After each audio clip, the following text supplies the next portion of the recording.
The heart of your teams. The heart of Minnesota. Bally Sports North. The heart of the fan.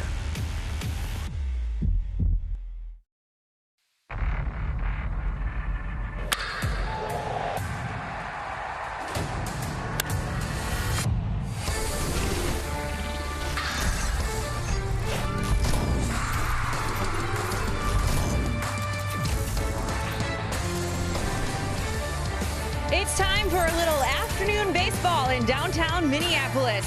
Under beautiful sunny skies, the Twins look to take this series with their third straight win over the visiting Detroit Tigers.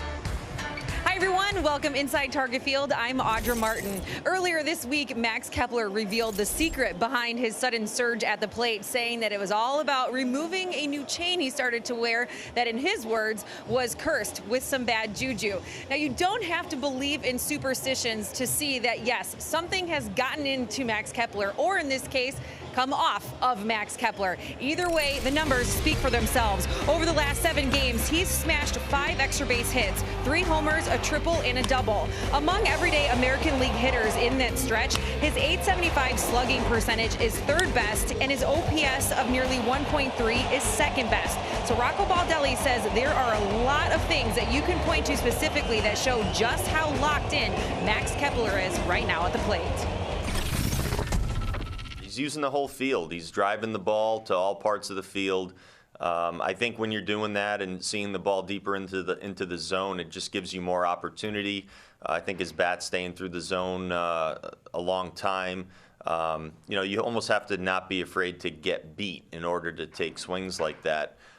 You don't have to cheat, and he definitely does not have to cheat. He can see the ball, make a move, and put a good swing on it. Coming up, the Twins had a strong round through the rotation this week, and Kenta Maeda kept it going into a 2nd round. So can Bailey Ober follow in suit? Dick and Jim have more on that next.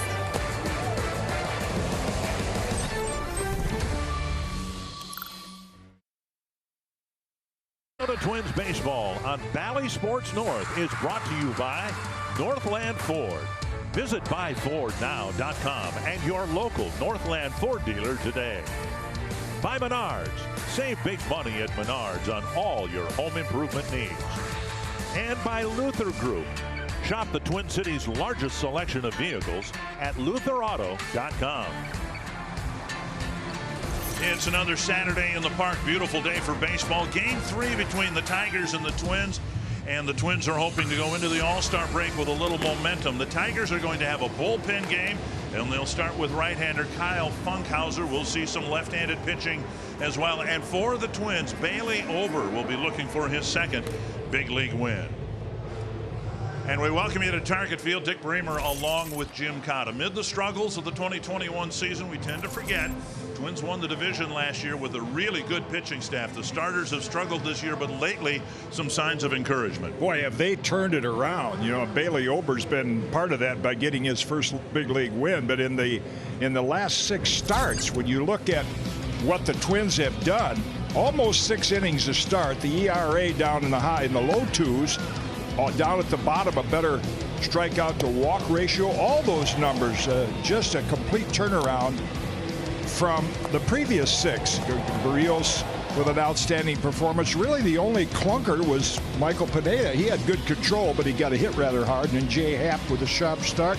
And of course, yesterday saw Maeda in 5 innings, also with that good splitter. So Bailey Ober hoping to follow that up with another good start of his own. Twins hope to go into the break with a little momentum. They hope to pitch as well after the break as they are pitching going into the break and make the second half much better than the first half. Game 3 with the Tigers up next. 2 games, 2 wins with a similar blueprint. Quieted through the first 4 innings, Minnesota's bats broke through in the second halves with timely hitting. Those efforts backed strong starts on the mound, continuing what's been a positive trend over the last week. Today, Bailey Ober takes the hill, looking for his 2nd straight victory and a series win for the Twins. This afternoon's affair starts now. Got it. Another good crowd expected. I think I have shared with you before, one of the things I enjoy most about being at Target Field, once a homestand, I'll go down, walk around the concourse and just see the fans' excitement in being here. And thankfully we're able to have more fans in the ballpark. It's just a fun time to be a baseball fan again. A.J. Hinch hoping that the Tigers can, by season's end, feel like they've bottomed out and are on the upswing. Here's the Menards batting order for the third game of the series. Akil Baddoo leading off, then Jonathan Schoop, Robbie Grossman, Eric Haas, Jeimer Candelario, Harold Castro, Nico Goodrum, Zach Short, and Willie Castro. Home Furniture brings us the numbers on Bailey Ober. 1-1, and that was in his last start, his first big league win in 7 starts. You see the numbers, but much improved. Terrific control. What I liked about him, and I still like when you see that motion, smooth and easy, effortless power. 6'9", 260, good high fastball, and looking to continue that good run of starting pitching that the Twins have had. That's where everything starts. The Twins out on the field, brought to you by Northland Ford. The left-handed hitting outfield again. Larnach, Kepler, and Kirilloff across the outfield. Arise, Simmons, Polanco, and Sano, the infielders, with Ryan Jeffers behind the plate. Last night it was Ben Rortvedt, showed off a great strong throwing arm, and now Jeffers getting the start. We might see Jeffers again tomorrow in the first half finale. Boy, I got a good lesson from he and Bill Evers today. I really talked a lot of in-depth catching. Really? Seriously. And we'll get into it during the game.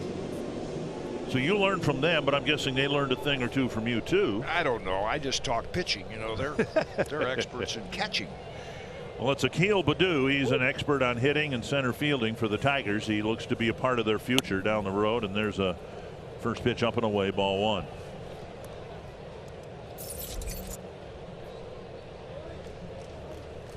Great rookie year for Baddoo. Swung on and missed. Rookie hitter, rookie pitcher. So much to learn for both of them.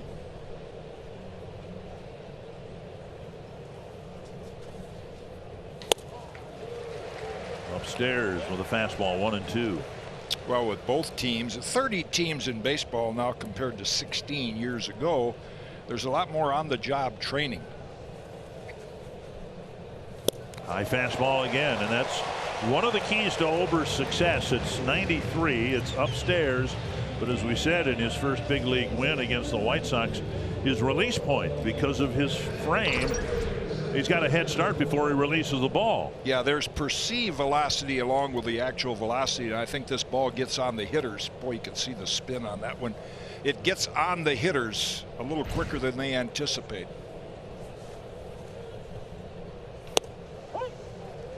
93 and in the zone.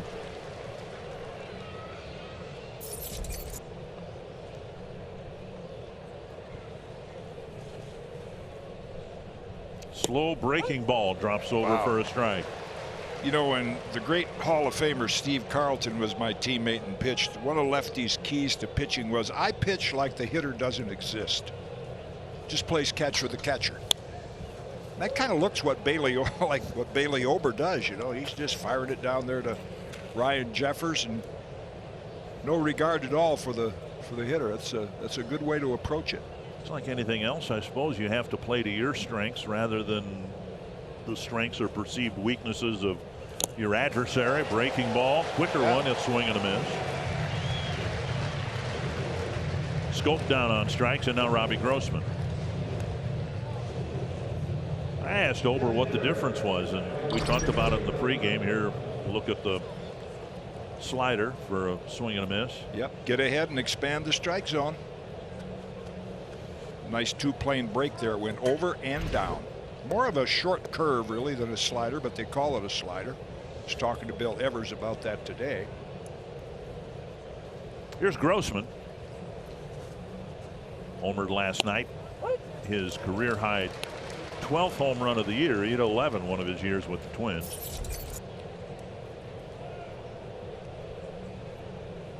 .42 runs batted in. How about that?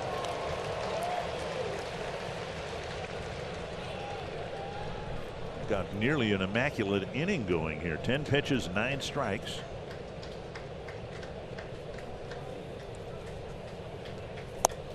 And that's outside.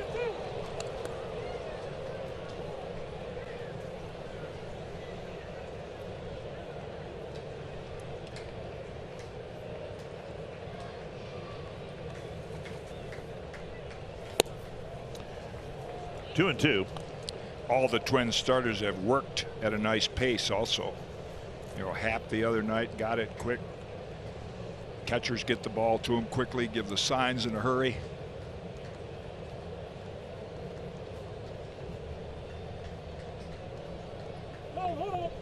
We talked about that, you guys did, during our conference call the other day, how important it is for the catcher to contribute what he can to getting a pitcher into a nice rhythm. Yep. 3 and 2.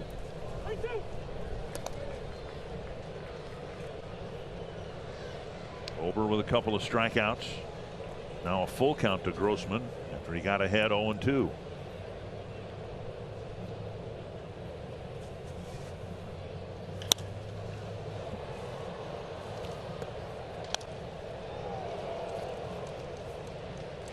Grossman, a disciplined hitter, rarely chases pitches out of the zone, picks up a lot of walks, and Ober typically pretty stingy with bases on balls. And that's flared to left. It'll die in front of Larnach for a bloop base hit with 2 outs in the first. Interesting, I mentioned Bill Evers, and I talked to him about outfielders in the opposite field.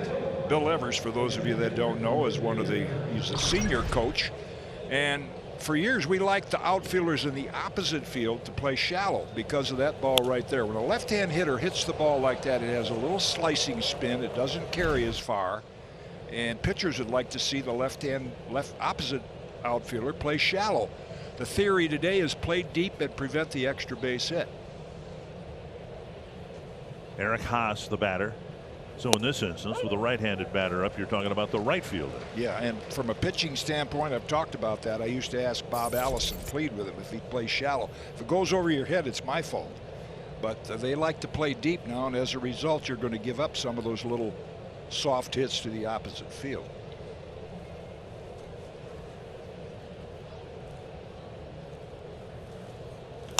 Which is in contrast to how we see the game played in the late innings, when teams typically would go into the no doubles defense, where the outfielders would play deep, but there would be infielders guarding the lines. You rarely see that these days. Yeah, a lot of things are changed. There's Bill. He was with Rocco down in Tampa and managed in the Yankee organization for quite a few years. Given the signs right there, which tells the catcher, which tells Ryan and Ober whether to throw to first, and that's what they did there. And that's a distinction. We see signs given from the dugout. They're not calling pitches at this level, right? No. Though they're calling pitch outs, and although you rarely see that anymore, throw overs.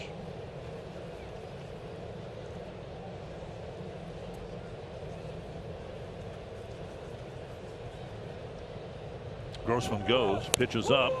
Jeffers' throw not in time, and Grossman has another stolen base. Wasn't much of a base stealer when he was with the Twins, but he's developed into one of the better ones in the league. Yeah, most bases, and like this one, Ober at 6'9", takes a little longer to deliver the ball, so the catcher will get charged with giving up a stolen base, but most of them are stolen off the pitcher based on how quickly his motion is.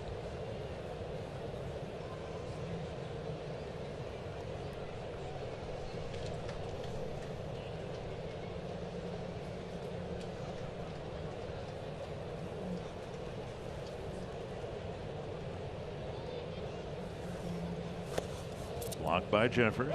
Yeah, the signs, Tony La Russa started that, I remember, in I think it was the late 80s, and I wasn't used to that. I think, you know, I think more so nowadays, we mentioned there's a lot more training on the job, a lot more coaching influence during the game, whereas years ago, everyone kind of took ownership of their own position and controlled the game themselves from out there. Now 2-2 to Haas. And another full count. Just looking up Grossman's 3 years with the Twins, and in total he was 5 for 10 in stolen bases. A successful steal there. And he's now 11 for 14 this year with Detroit. 3 strikeouts, what turned out to be a harmless single and stolen base, a scoreless first for Bailey Ober.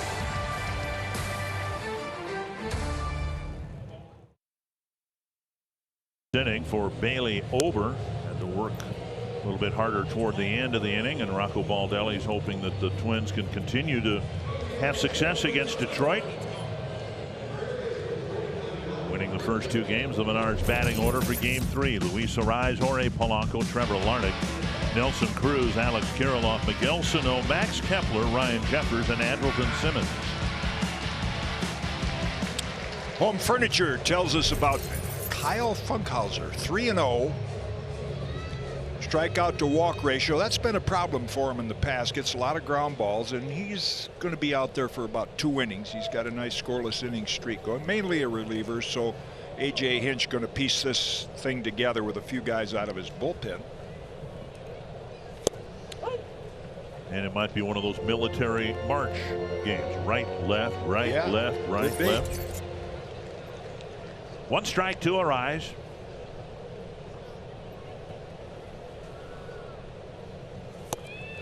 To chase 0-2. Funkhauser is an interesting story. A pretty high draft pick of the Tigers. He's 27. Had a hard time getting the ball over in the minor leagues, and he was kind of aiming the ball, and all of a sudden they sent him down. They said, if you don't learn to throw strikes, you're gone. And so he just started freewheeling, and all of a sudden he's throwing more strikes, a little more velocity, and 11 straight scoreless innings. Fouled away.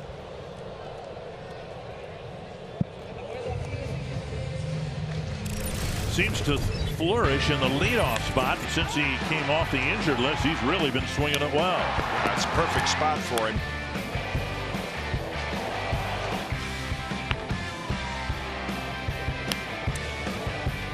Uses the whole field, but the opposite field more than the pull side.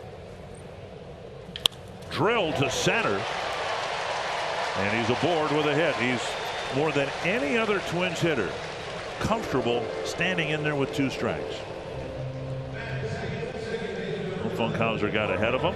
Arraez still got his base hit. Here are the Tigers out in the field, brought to you by Northland Ford. Nico Goodrum, Akil Baddoo, Robbie Grossman. Harold Castro getting 3rd base. Zach Short, Willie Castro up the middle. Jonathan Schoop at first. Eric Haas behind the plate. And Miguel Cabrera not playing at all. Getting the day off. Probably back in the lineup tomorrow. Here is Polanco.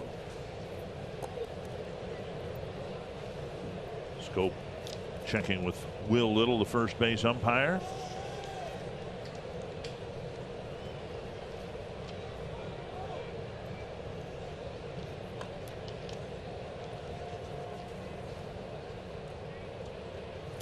Arraez, a very energetic player, but it just seems like it's more visible when he hits leadoff.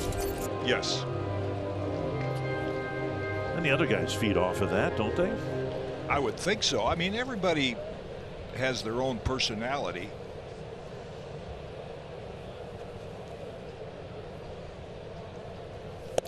You made the comp the other day, Arraez to Cesar Tovar. Yes. And Luis Arraez probably never heard of Cesar Tovar, but that's the ultimate compliment. Right.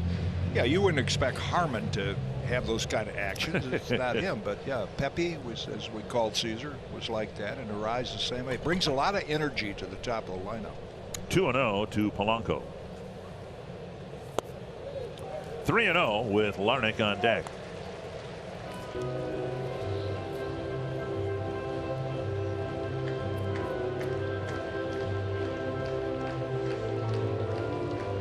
Nice crowd on hand here at Target Field.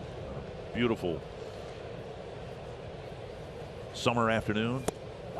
Strike called over the inside edge.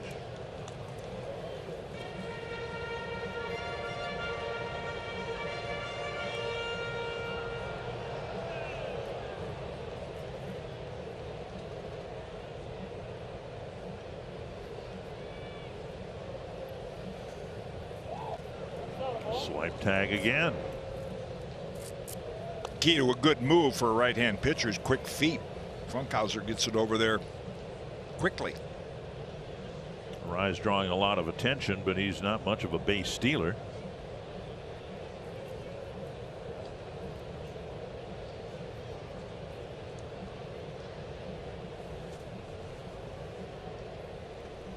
A high fly to right. Grossman coming in. One away. Boy, we have seen some high flies. That'll need some hang time.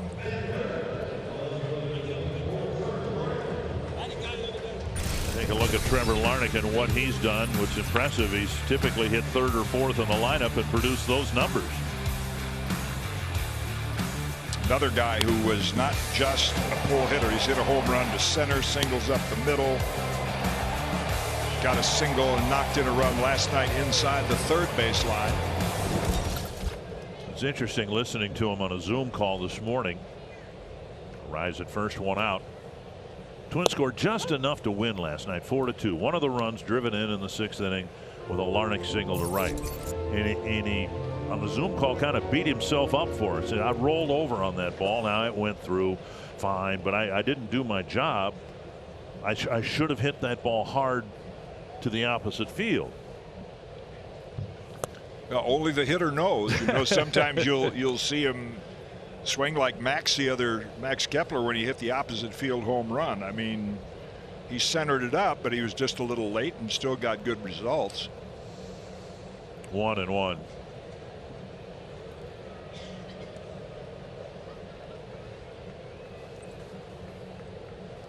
And this is a couple weeks ago, talking with Trevor down around the batting cage, and he was complaining about the rotten hits he was getting to the pull side. And I said, I didn't know there were any rotten hits. No. I couldn't hit in high school. I'd take every one I could get. And he said, but I'm not hitting the ball hard, and I'm pulling off the ball. And he sets his standards awfully high when he steps in the box. Nothing wrong with that, I guess. Fouled away, 2-2. That's why, you know, the argument between golf and baseball is hitting a baseball is the hardest thing to do, and I contend that hitting 14 fairways for 4 days as a PGA Touring pro, because they just have about 25 yards. A hitter, it's a reactionary thing, and you've got all that space, even if you don't make solid contact, to put the ball in play. So you need the skill to make contact, bat to ball, hand-eye coordination. High fastball, got him to chase, 2 away. And that'll bring up Nelly Cruz. 2 down, Arraez still at first, and now Cruz. Yep, that fastball upstairs. Hardest one to catch up with, particularly for a left-hand hitter. They tend to carry the bat kind of vertical, and it's much easier for them to drop the barrel on that pitch low and in.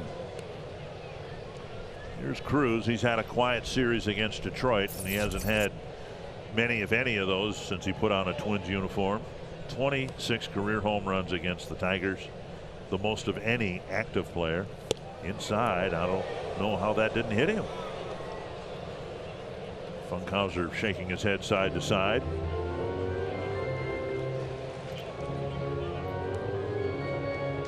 Nelly Cruz getting the attention of Greg Gibson, motioning up the first baseline. Not sure what that was about.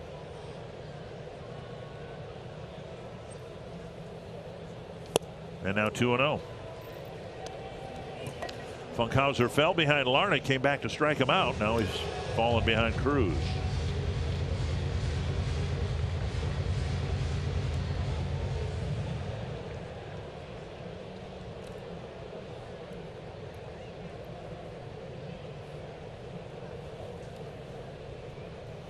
To right field, and a base hit. Arraez holds up at second base. Maybe that's what Nelly Cruz was talking about with Greg Gibson. You know, and sometime in this at bat, I'm going to hit the ball over there. I was thinking the same thing. He called his shot. 2-0 pitch. A little bit out away from him. Now there, who knows? He may have been trying to hit that ball hard and drive it through the middle, but he was a little late. Fastball's up there 96, but you got the whole field to work with. It's a base hit. And now Kirilloff with 2 men aboard.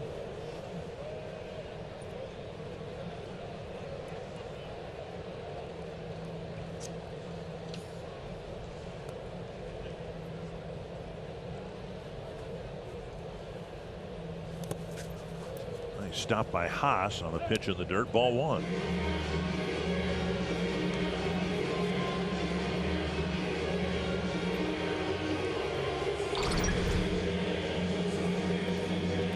There's the block. You see Haas in kind of the square stance. Talking to Ryan Jeffers and Bill Evers, the reason the Twins use that leg flared out is like Ryan is a big guy, so it's much easier on his knees, on his legs.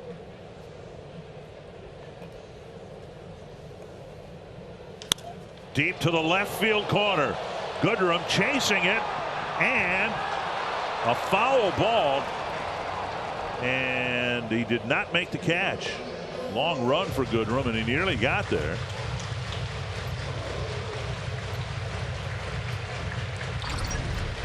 Nice effort, very close to that foul line, and Goodrum trying to make the sliding grab coming up that wall. Man, I'm glad that's padded these days.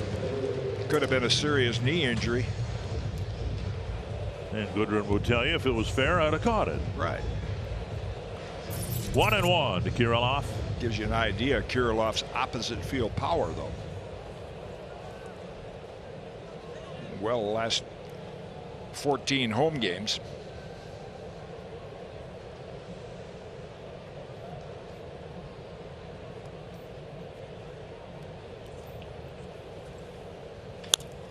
Up the line and Schoop to the bag, and the Twins get a couple of singles, leave 2 men aboard, no score after 1.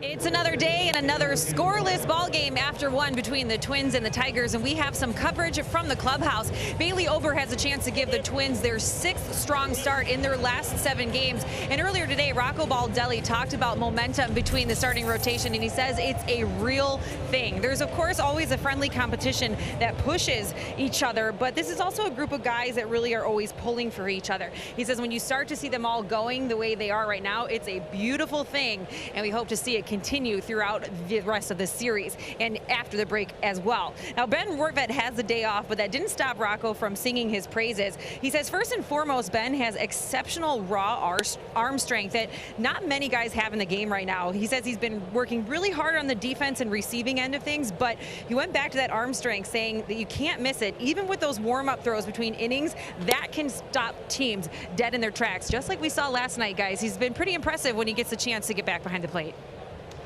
Yeah, that might be tomorrow. It's a nice complementary situation. The Twins have the right-handed hitting Jeffers, the lefty Rortvedt. Of the two, Jeffers more advanced offensively, but then hopefully soon after the break they'll get Mitch Garver back too. He's been out here pregame, working out every day. Caught a bullpen the other day.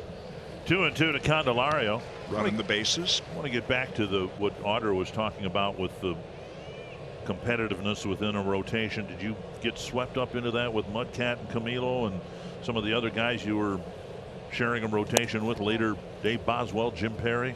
I think the first time I was motivated to do it is when my roommate Jack Kralik pitched a near perfect game in '61, and I was starting the next day in Chicago with its early win. It was going for his 300th. And we won that game 2-0, and I thought, man, my roomie pitched a no-hitter. I got to do something good today. You know, yeah, I think it's, you have less pressure. I mean, the real aces, if 3 guys have bad starts, you got a guy like Steve Carlton, or I think the Twins hope that Barrios is that guy that you can depend on him. High fly deep center field, but Kepler's there. Well, I think we saw that in 1991, didn't we? We were broadcasting Twins games, and Kevin Tapani had a great year. Scott Erickson had a great year, but Jack Morris was the guy, you know, and he took a lot of pressure off the other guys. Sure, I remember when they talked about springing an extra $1 million, I think, to pay Jack, which was still his big money, but compared to today, it's like chump change, right? And if they could just spend an extra, get Jack Morris to lead the staff, and that's what he did. Missing ball 1 to Harold Castro. My guy was Camilo Pascual to look at. I was talking to Bill Evers about that the other day as well. You get to the big leagues and you're playing this game for a living every day. You have to develop a routine. So as a starter, I watched what Camilo did the day after he pitched, the second day, how he prepared himself. You know, how he handled himself. He was, you know, pitchers weren't as emotional then. I mean, just Camilo, he'd put his little towel next to him and you left the starting pitcher alone. I watched little things like that, how they conducted themselves.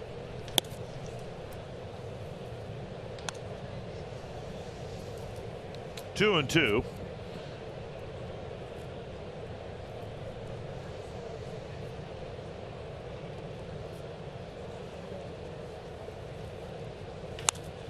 Pop up, chased by Arise, and he's there, making the catch up the line for out number 2.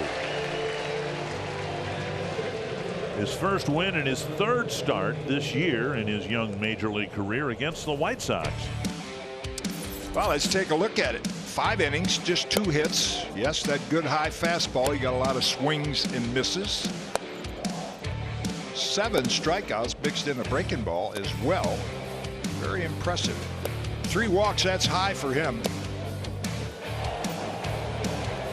Came away with his first career win. Here's Goodrum. I asked him in the dugout the other day about what the difference was, and he said he sat down with Ben Rortvedt and they talked about, and they looked at video of the first 2 starts against the White Sox, and they changed the sequencing and had a clearer idea of how they wanted to go after Abreu and some of the other hitters. And I thought to myself, well, now hitters are looking at video and you know, refreshing their memory about the at-bats against a pitcher, but the pitchers do it too. Something had to change because of 2 starts against the White Sox. He got roughed up a little bit, but you know, in this day and age, everybody can use video to try to improve their performance on the field. 2-1, 2-2. And it points out how, as a pitcher, you know, you're in control. Nothing happens till you let the ball go. So you're the one that can change your pattern.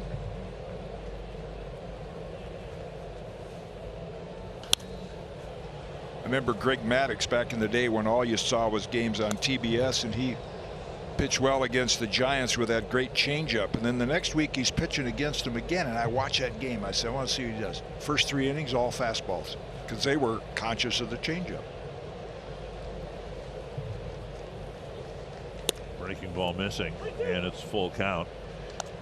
Well, that's really important given the way the schedule is set up now. When you have 6 series against your divisional opponents, I remember one year when Mark Burley was at his best, the Twins saw Burley 6 times in a year. You'd better come up with some creative ways of getting hitters out, because you not only have to get them out maybe 3 times in one game, you've got maybe 5 more appearances against that team. Sure, back in the days when there were just 16 teams and you played every team 22 times, you can imagine how many times you hooked up pitch against the same team. Another foul ball, still 3-2. Tough at bat right here, spoiling a lot of good pitches.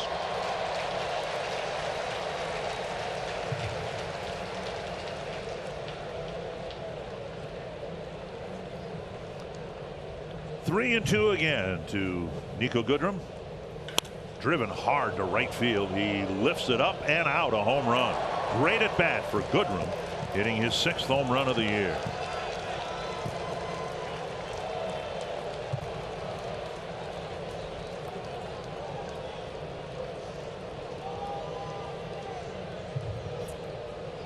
So the former Twins hitting home runs against the Twins. Last night it was Goodrum, or last night it was Grossman, and now Goodrum hits one. Fouled off some tough ones. You see where Ryan Jeffers wanted that a little inside. It broke back across the middle of the plate and puts the sweet spot on it. And now Zach Short in there, strike 1. And that's a good sign. You know, sometimes I know in my early days, Eddie Lopat would always say, that's good. You gave up a home run. You came right back, challenged the guy with a strike. Because it's very easy as a young pitcher to get a little strike zone shy after they've hit a couple balls hard. 1-1 to short.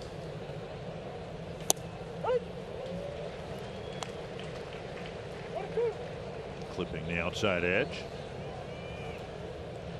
2 hits allowed by Ober, both with 2 outs in an inning. Single in the first inning, home run here in the second, and now outside. They'll appeal, but no swing. Will Little, the first base ump.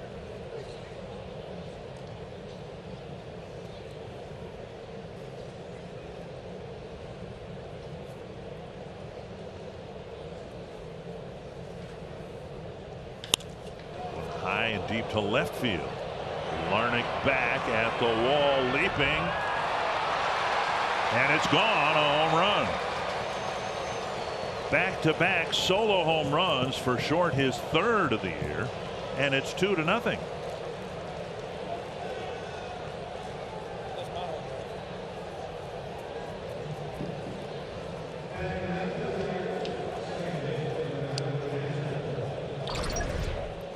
Took a couple close breaking balls, and then just like the Goodrum pitch, caught a little too much of the strike zone. 8th and 9th home runs allowed by Ober, but 5 of those. Nice effort by Larnach, just out of reach. Inside, caught by Jeffers. 5 home runs allowed by Ober in his first 2 starts against the White Sox.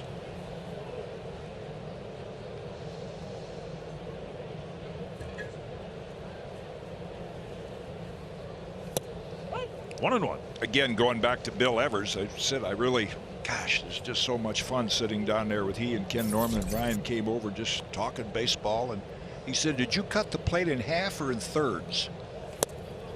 I said, I did it in thirds because I wanted the fastball to move toward the outside third, and then, you know, sometimes the breaking ball would be the inside third, but you always plate 17 inches wide. You want to keep it out of those middle 7 or 8 inches. And that's where a couple of those pitches were from Bailey. He said the Twins pitchers, they try to cut it in half. Strike 1 is most important, which it is. But if you can stay out of that middle part, and Bailey left a couple of them to Goodrum and Short this inning right in that middle zone. 2-2. Call 3rd strike. Castro called out. Finally, the 3rd out of the inning. But in between outs 2 and 3, a couple of solo home runs, and the Tigers have the lead.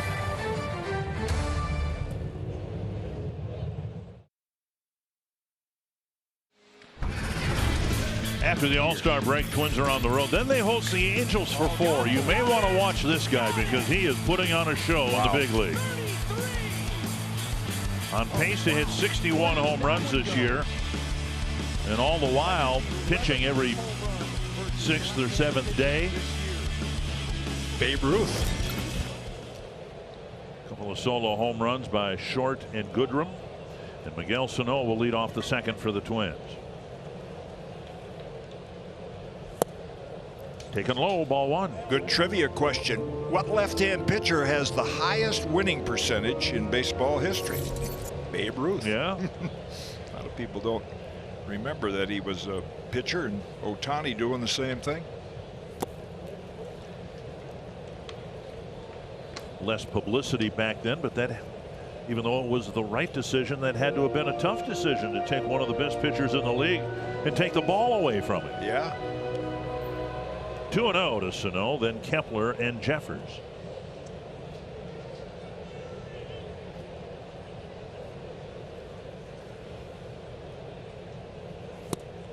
Breaking ball over the inside edge. Another player who could have done that, maybe not to the degree of Ohtani, but he had some control issues, personal issues early in his career. A young fella I know well, Rick Ankiel. Yeah. The Cardinals. Started as a pitcher, right? And then became a pretty good center fielder, as I recall. Right. Cut out and missed. 2-2. Twins didn't get much done offensively Thursday or Friday in the early innings. Tarek Skubal Thursday. Manning yesterday. They sent Manning down, by the way, so we can pitch during the All-Star break and stay in rhythm. Sharply hit, couple of hops, skipped to short. So when we say that was a grounder to short, it was. We really was. Both ways. One down. Sunday Kids Days are back at Target Field. Kids Days include free face painting, half off kids meals, and running the bases after the Twins game. Get your tickets at twinsbaseball.com/SGT. One away now, Kepler. It's interesting listening to Rocco Baldelli talk about Kepler and how he's now using the whole field, and we've seen that in recent games. Not just the home run, picked up some hits to left field. Max told us early in the year he tried to do that in spring training to get back to the type of hitter he was, and he never hit the ball particularly hard in spring training, so he kind of scrapped it, and now he's trying to get back to it again, and I think the results speak for themselves. Plus, I think when you see your teammates, even though the young players like Kirilloff will say they watch Max, but when you see Kirilloff and Larnach and Rise hitting the ball the other way, might influence you as well. Foul back, 2-1. Funkhauser has a, I don't want to say funky motion, but he one of the things he improved was getting the ball out of the glove, and he throws almost like a catcher. Watch how quickly the ball gets up above his shoulder, doesn't hook it way behind him. That's another one of the changes he made in his motions, picked up a little velocity. To center, and Baddoo retreats, but he's there on the edge of the track for out number 2. That's what they say, that Lucas Giolito of the White Sox, one of the things that turned his career around was getting the ball out of the glove, getting it into the throwing position quicker. Oh yeah, I noticed that with Giolito, and White Sox had a pitching coach years ago, Ray Berries. He was big on that, and when I went to that quick motion, and that's what happened just by accident. The ball came out of the glove early up in the throwing position, and you get a lot more zip on the ball, more spin on your curveball. Here's Jeffers. Fastball down the middle. That's why one of the good drills for young pitchers, if they're out there, is just have your dad or something throw your ground ball and hop step like you're throwing it to first. That automatically gets your arm and hand up in the throwing position. Did I imagine it, or did you tell me once that that's what you would do, like the day after you started? You'd go to short during batting practice? And oh yeah. Used to like to go out there with Zoilo, and then Philadelphia with Larry Boa, Ozzie Smith, and St. Louis. Loved to field ground balls and throw to first. Not sure that was the textbook blocking technique by Haas, but nobody on base, didn't matter. 1-2.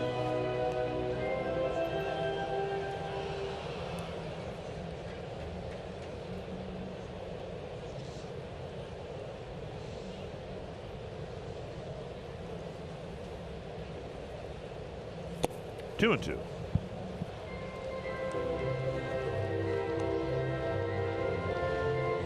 Game 3 of 8 straight between the Twins and Tigers. Supposed to be just a 7-game sequence, but one of the games in Detroit was rained out earlier.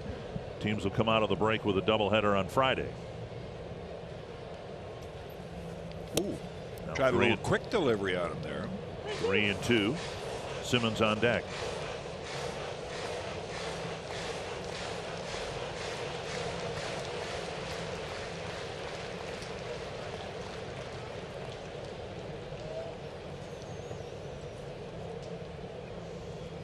And he lost him. Got ahead 0-2. Jeffers will take a walk. And we'll see if Simmons can provide a big 2-out hit.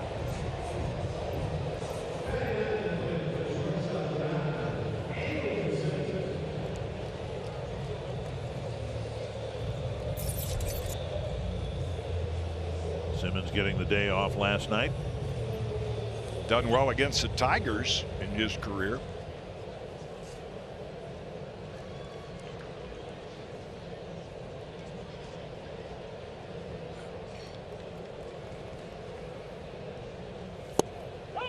And in their first strike.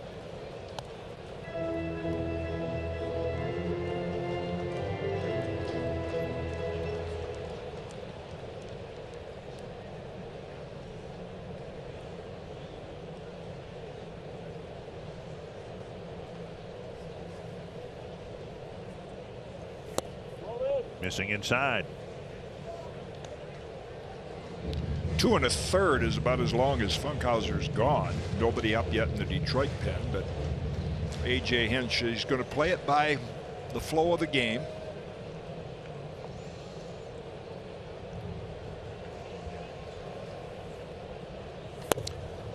It's hard to manage, put together a lineup, I would think, if you're Rocco Baldelli. And Rocco was told by A.J. Hinch last night that Funkhauser's going to start, and then after that you don't have to declare your plans. So how do you put a lineup together? You're going to go left-handed heavy, knowing that the first bullpen move might be a left-handed reliever. And a called third strike. Funkhauser shaving the outside edge. He's gotten through the Twins lineup without allowing a run. It's 2-0 Detroit. Minnesota Twins baseball on Bally Sports North is brought to you by Toyota. Dear driver, hurry in and save. Toyota. Along with Audra Martin, Dick Bramer, and Jim Cott, bringing you Twins baseball. Jim Cott, one of the original Twins, made the move from Washington, D.C. Had you ever been in Minnesota before you showed up here as a baseball player? Oh, yes. By the way, I still have my original home Twins jersey. Do you really? Yep, got it in a big shadow box glass. Yeah, I actually played in the old Met against Carl Yastrzemski and the Millers. Oh, sure, yeah. When I was with the Senators AAA club, we'd come in and play about 3 or 4 at the Met, and then another 3 over in Midway with the Saints. Swinging a foul. 1-1. Some fans, of course, don't remember Metropolitan Stadium, and then some of us remember in the early year, I believe just the first year, it just had the lower deck. It didn't have the upper deck.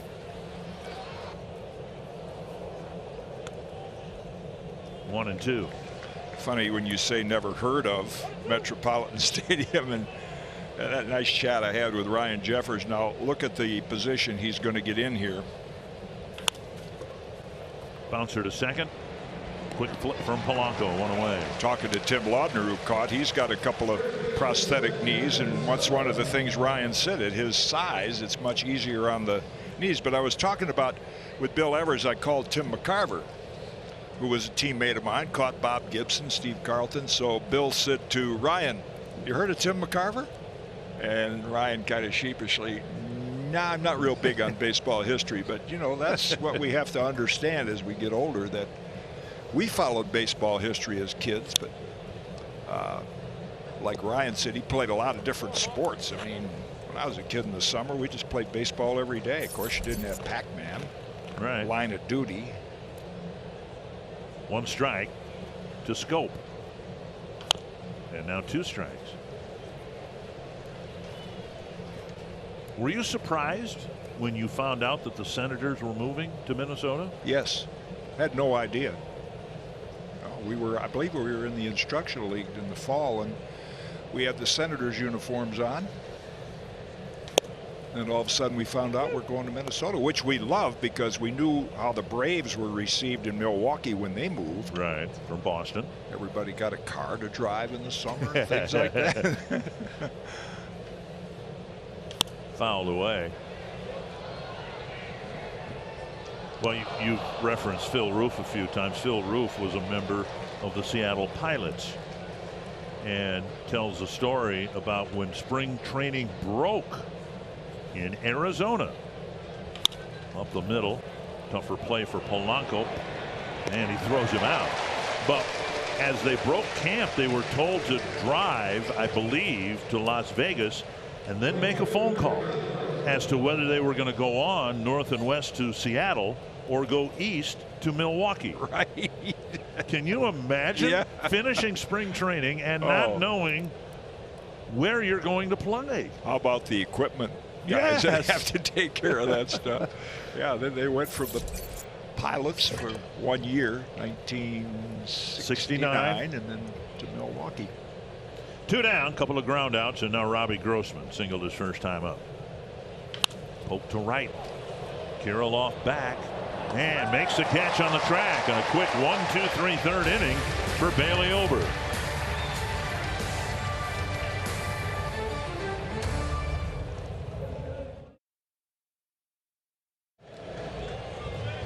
T-Mobile coverage cam with the Tigers up 2-0, and that's why I like walking the concourse, to see the wonder in the eyes of the youngsters, the seniors.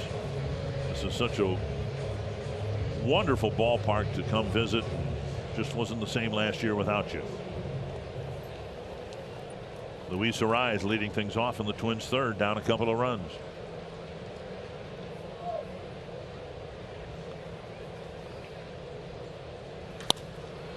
It's a foul ball. It'll land in an occupied seat.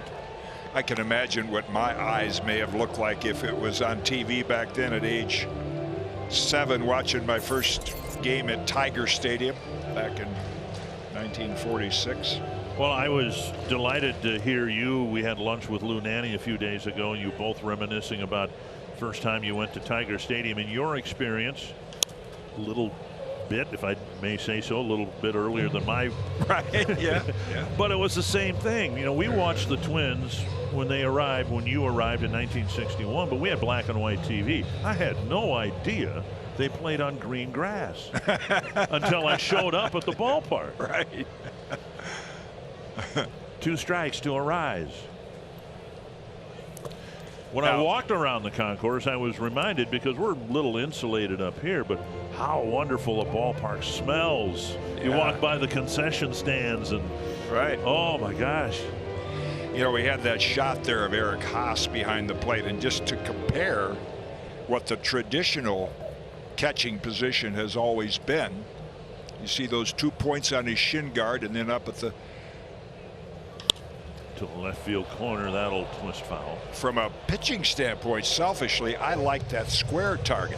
And then I was telling Ryan, if I fell behind Mickey Mantle 2-0, Earl Batty would sit down and he'd make the sign of the cross and put his glove up in the middle of the zone. Good luck, you know. But you always wanted the catcher square to the pitcher, so that kind of framed the strike zone for you. 1-2 to Arraez, and now 2-2. When he got his 2-strike single in the first inning, I said he, more than any other Twins hitter, he just seems comfortable. Daniel Norris getting loose in the Tiger pen, comfortable with 2 strikes. And in reality, once the count gets to 2 strikes, the at bat sometimes is just beginning.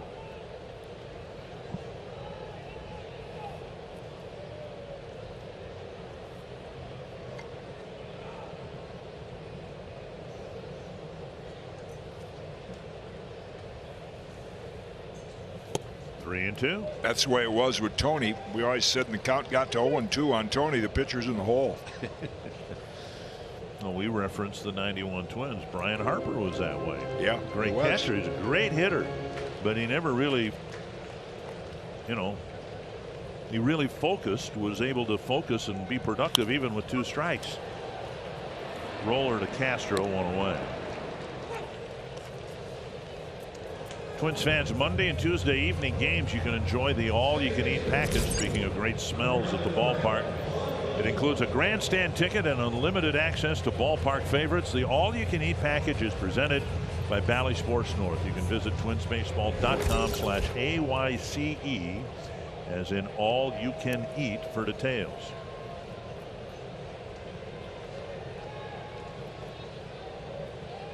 Here is Polanco. Walk around the concourse here, you get a whiff of sauerkraut. Then you walk 30 feet, then it's maybe popcorn, then maybe it's a beer vendor. Oh. 1-0 to Polanco. It'll fly ball to right his first time up, and now a swing and a miss, 1-1. I'd have to say one of my favorites was when I got within about a block of Fenway Park. Yeah. The Italian sausages. Yeah. Out there on, it's renamed now Yawkey Way or whatever. Yeah. Grilled peppers and onions. Oh, man. All right. I'll be there in a few weeks. I look forward to it. Stop the food talk. Getting hungry. 1-1. 2-1.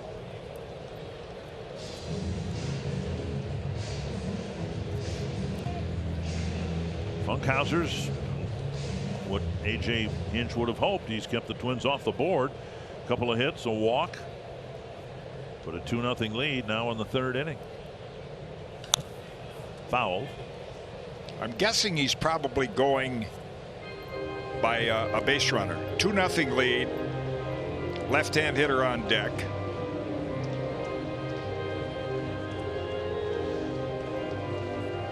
If Polanco gets on base, wouldn't be surprising to see Norris come in here.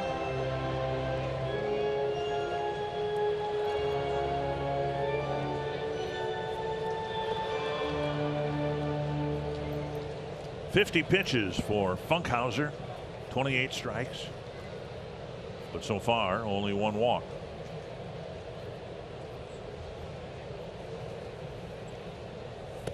Ouch.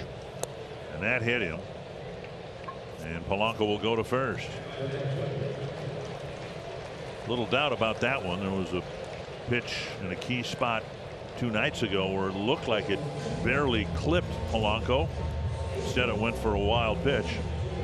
And now A.J. Hinch coming out to get Funkhauser.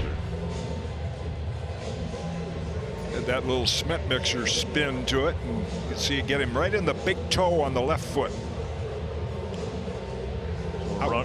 Runner aboard with 1 out, and Norris will come in with the left-hand hitting Larnach due up next.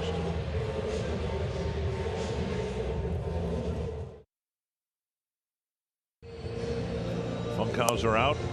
It's a pretty good spot to sit in that Tiger dugout next to Miguel Cabrera, not playing today. Can't qualify for the win. Yeah, if the Tigers do win. Both pitchers here in the third inning not particularly as effective. Not a lot of first pitch strikes, or not a high percentage of strikes period. Daniel Norris was a starter with the Tigers, and you know they thought highly of him because they had to give up David Price to the Blue Jays to get Norris and Matthew Boyd. They have high hopes for the left-hander. High whip because he's given up 37 hits in those 30 innings. Lefty-lefty matchup. Fouled away, 1 strike.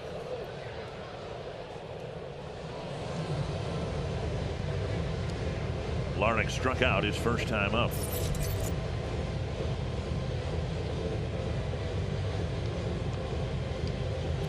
Larnach hitting .226 against lefties.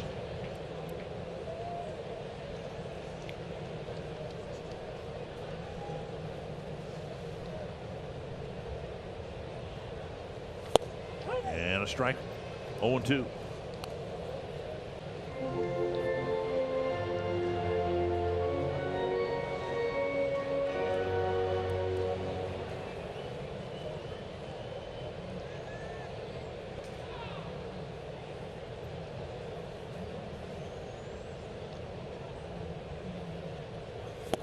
And a 3-pitch strikeout, 2 down.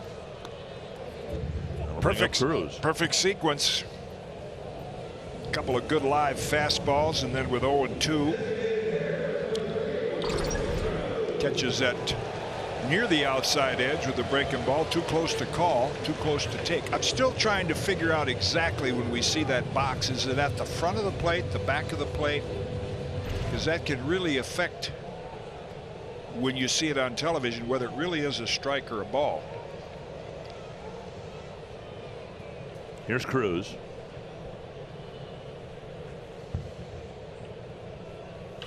Chopper headed up the middle, and it's through. Polanco will round second, and he will advance to third. It looks like he slipped a little bit rounding the bag, and he scampers to third base. And Cruz walking towards second. We have to watch this now because the Twins a couple of times, and now Schoop hustling back to the bag. Twins have caught some infielders napping a couple of times, taking an extra base on plays like that. And here's another look at it up the middle. Slipped a little going around the bag. Pitcher, of course, is covering third.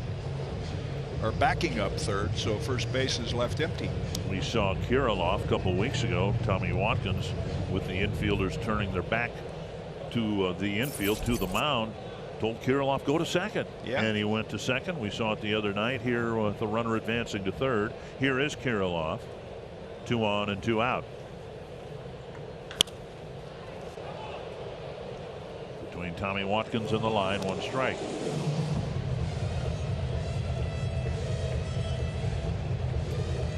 Twins had a first and second opportunity in the first with 2 down, and now a first and third here in the third inning.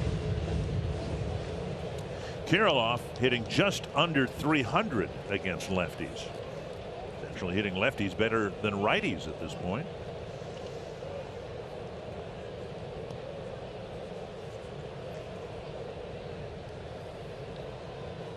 Foul back, 2 strikes. Harold, Castro, and Polanco playing a little cat and mouse at third base, and now with 2 strikes, Castro doesn't even bother coming near the bag. He's 40 feet from the bag, and Polanco taking about a 30-foot lead.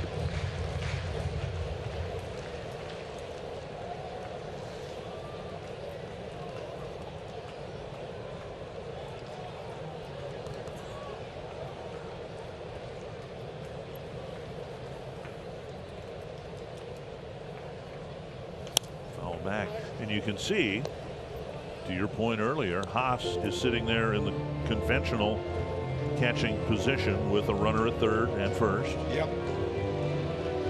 Yeah, I think we're seeing some catchers. I was checking with friends of mine in Philadelphia today, watch all the Phillies games to see how Real Muto, which is a well-respected catcher, very athletic, but you know, as big as Ryan Jeffers is, he said it's just so much easier on his knees. His legs recover quicker. 2 strikes to Kirilloff. Tap foul with Cruz taking off towards second base. Man, that's good to see. You know, I quit guessing because I keep saying good situation to run, but they don't run. But with 2 strikes, you're looking breaking ball. I mean, I'd even go halfway and get caught in a rundown, because oftentimes that's a Billy Martin play. Then they concentrate on you, and Polanco can scamper home. Especially with the big lead he's afforded with Castro playing well off the bag, and now Castro stepping toward the third base bag. Cruz goes again, and they won't throw. 90 feet closer to tying the game. And the 41-year-old,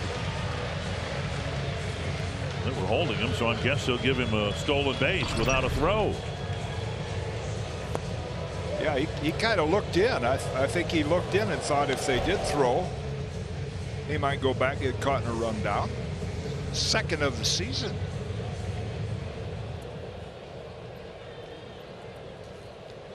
So a hit to the outfield might tie the game. 1 and 2 to Kirilloff.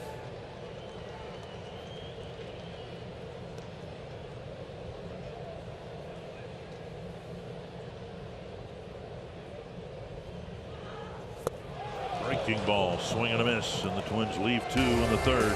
Still 2-0 Detroit.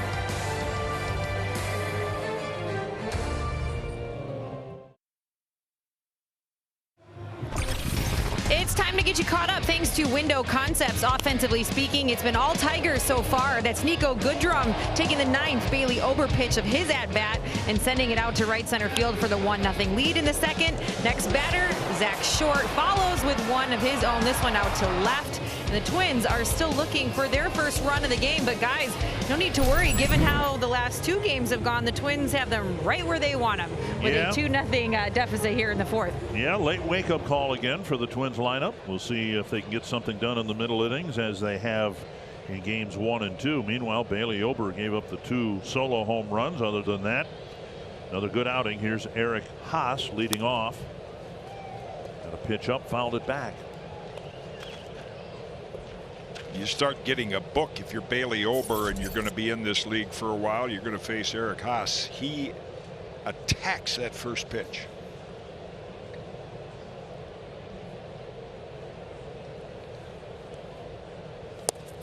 Over the inside edge. That's what Ober does so well. One of the keys to his success. It isn't just strike one, it's the follow-up. Strike two. And he said that was one of the things he wanted to work on in that last start against Chicago, because he was getting ahead of their hitters. Strike one, strike two, but he couldn't finish off the at-bats. Upstairs, 2-2.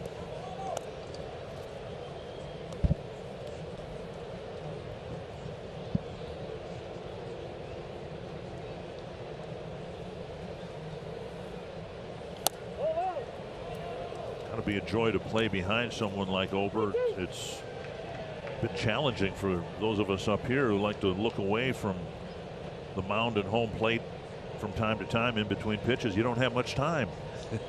He's ready to go. And a breaking ball taken for ball 4. Yeah, that's disappointing to him. He thought it might have been a strike, but get to 0-2. Leadoff man is on. There's a Twins season ticket plan for every schedule. You can select from the popular flex plan or enjoy your reserve seat location through a 20, 40, or full season plan. Log on to twinsbaseball.com/season tickets for all the details, or text Twins to 20123. We would love to see you at the ballpark. Here's Candelario. Over the inside edge. As Bailey gets more experience, I think you get yourself in a frame of mind. 4 pitches, no more than 4 pitches. So you take the 0-2 shot and you miss, then boom, that next one's like 3-2. You got to challenge him on that 4th pitch. As the deeper you go into the count, the more comfortable the hitter gets. That's what Skubal, who took a while for the Twins to get to him the other night, the first game of the series, and that was his MO. 3-4 pitches, get him out of there one way or the other.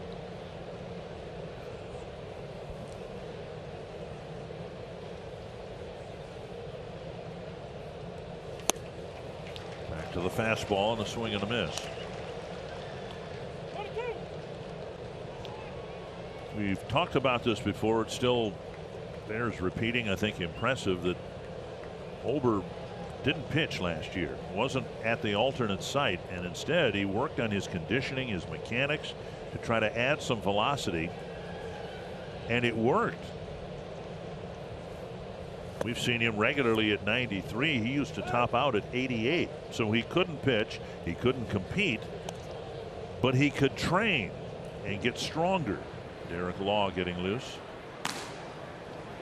So it wasn't a lost year in that sense, because he conditioned himself physically to increase his velocity.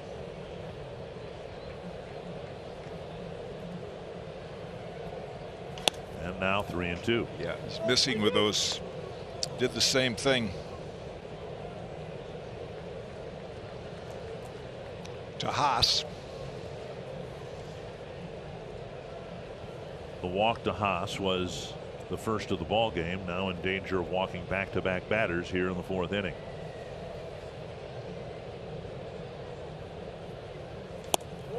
And he missed outside, so he got ahead of him and lost him. First and second, nobody out. It's a learning curve.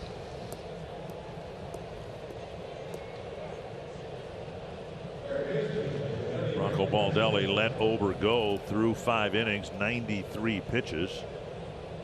Already at 74. He's gotten just 9 outs so far.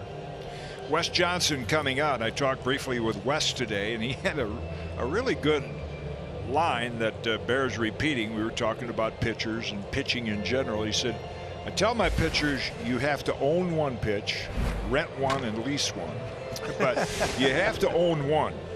And so in that situation where you're 0-2 and then 1-2, you have to be able to own that next pitch and get the hitter out one way or the other, even if you throw it down the middle and he hits it hard somewhere. But you know, to get ahead like that and then fall back and walk 2 hitters, that's depressing personally, and also from Rocco's standpoint, you lose a little patience. First and second, nobody out, and the runners are there on walks. Castro hit a pop-up to Arise in short left field his first time up. Corner infielders playing in, thinking Castro may drop down a bunt.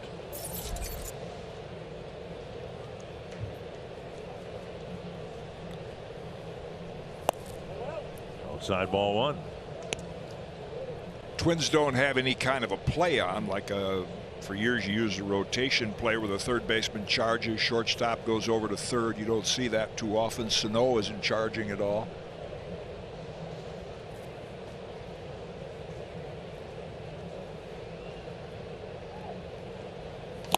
Swing and a miss. So obviously A.J. Hinch either doesn't think that Castro is a skillful bunter, or in today's game, oftentimes if you're influenced by analytics, they don't think that making a productive bunt to advance the runners is that much of an advantage.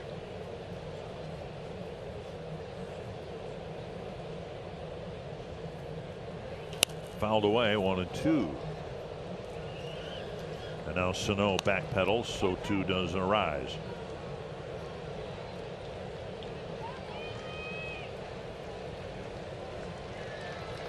So far, Ober's gotten just one ground ball double play. Most of his outs come through the air.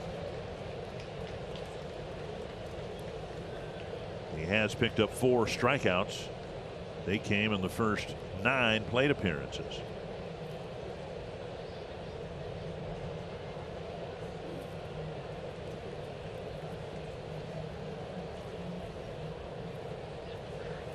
Poke to the hole and through for a hit. Haas will come around third and score.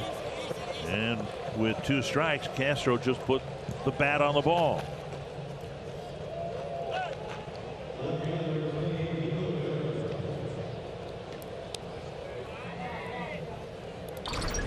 Oh, those base on balls. Little off speed pitch.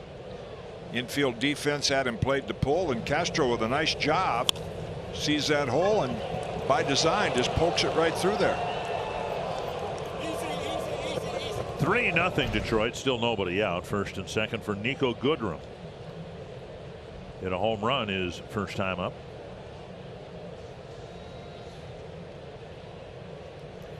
Continuing his assault on Twins pitching.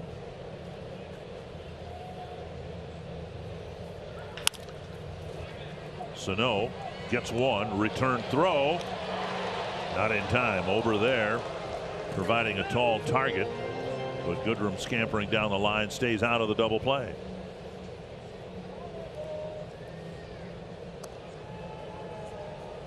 Nice play and a good decision by Sano. And then at 6'9", Ober over there with a big target. They almost doubled up, and Rocco's seen enough right now. It has been he's had to labor a little bit today compared to his last start. Not as many first pitch strikes, but Rocco probably communicating that to him. Hey, hang in there. You're going to start again right after the All-Star break. Against the Tigers, probably. And it'll be Derek Law coming in the 4th inning. A little disturbed with his outing and the way things kind of got away from him in this 4th inning.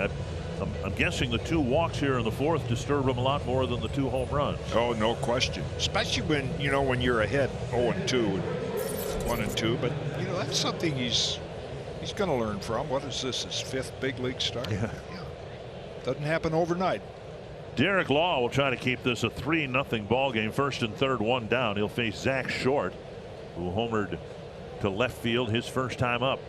Wins in double play configuration in the infield.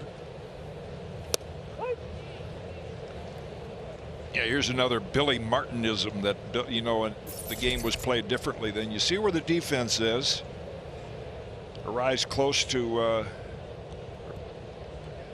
second base, or rather Polanco, and all that room over there.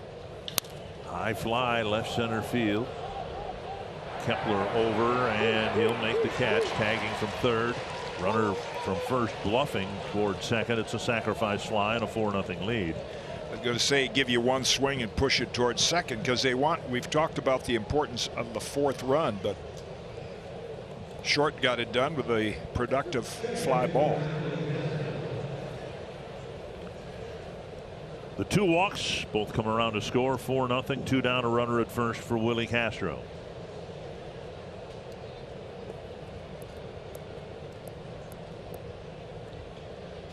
Castro called out on strikes his first time up. He was the 4th strikeout victim for Ober, 4th and final as it turned out.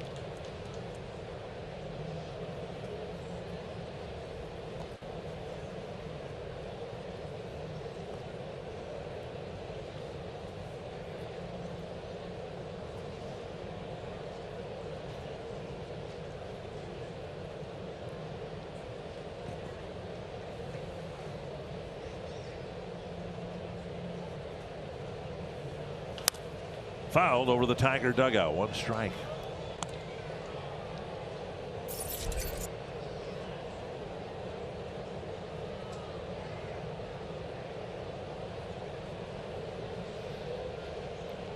Norris cleaned up a bit of a mess in the bottom of the 3rd. Erasmo Ramirez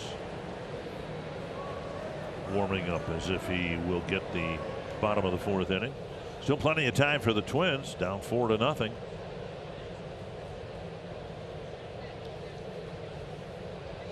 Law trying to keep this a 4-0 game. Fastball off the plate, 1-1.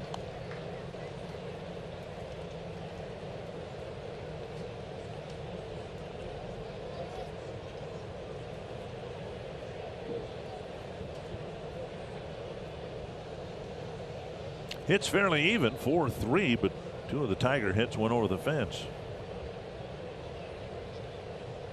Castro's ground ball single driving in a run. Yep, 2 long balls, 2 walks, but the walks are the things that bother a pitcher more than home runs. A lot of pitchers in the Hall of Fame that have given up a ton of solo home runs. One of them is your broadcast partner for years, Bert Blyleven, Robin Roberts, Catfish Hunter.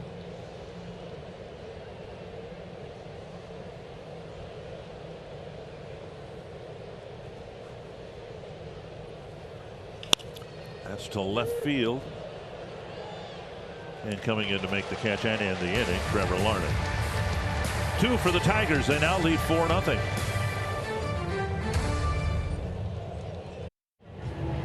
The Twins have some work to do. They're down 4-0 in the 4th inning, and whatever plans any of the players have for the upcoming break, they probably pale in comparison to Rocco Baldelli's plans, because he's getting married. He and his fiancee Allie have a small ceremony planned for just the 2 of them on Tuesday afternoon. Earlier today, Rocco said, "Yeah, we've been together a long time, so I probably should have been on this and gotten it done a while ago." But regardless, they are both really excited to start this next chapter of their lives. And you know what? I actually lied. It won't be just the 2 of them on Tuesday. Their dog Bowie is going to be there as well. And if you know Rocco and Allie, it shouldn't surprise you to hear that Bowie is going to be a part of the ceremony, not just sitting off to the side. So congratulations to Rocco and Allie and Bowie. Rocco Baldelli really grown up, guys. He's getting married and a baby on the way in September. What a big couple of months for them. Yeah, busy All-Star break. Yeah, I'll say. And with a 4-0 lead now, Erasmo Ramirez will come in. This is how A.J. Hinch, Greg Gibson trying to get the attention of Ramirez. Something white, maybe a cue card, something like that came out of the cap. Be careful what you do with that rosin bag. This guy's a veteran, 31, been with Seattle, and now at the bottom of the order, and a few right-hand hitters. I think that's what we'll see A.J. do. Match it up, inning by inning. And a first pitch strike to Miguel Sano. Had a ground ball to short his first time up.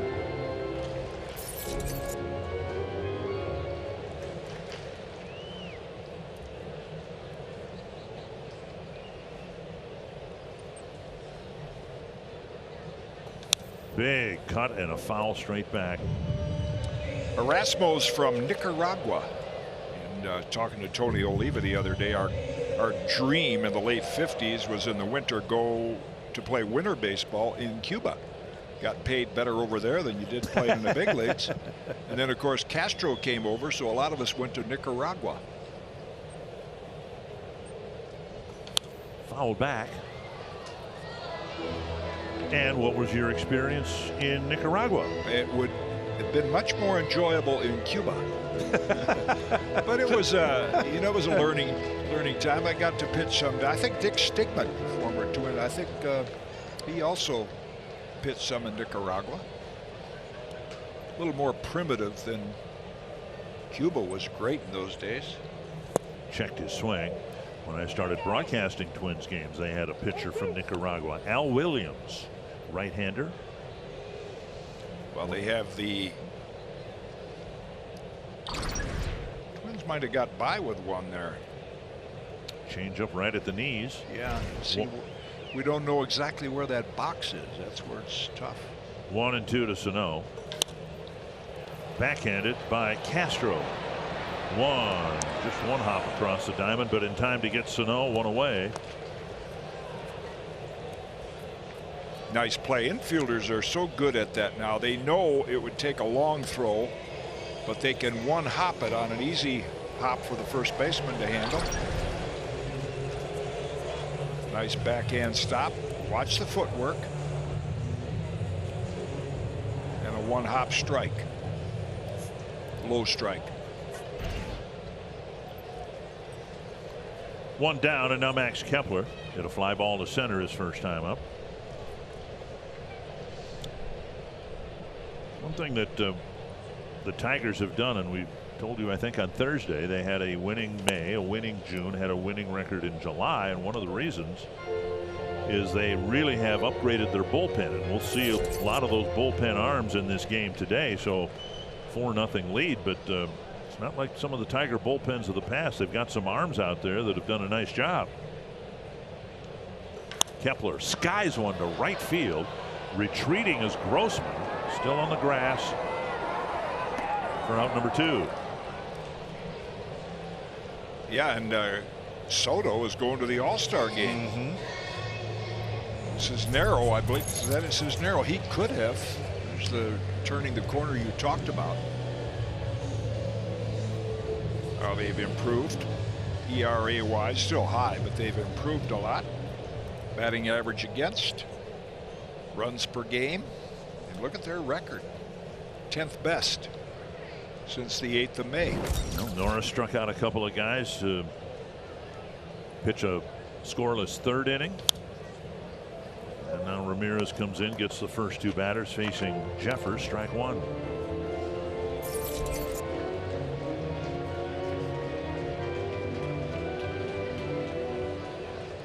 See if the lineup can get going here.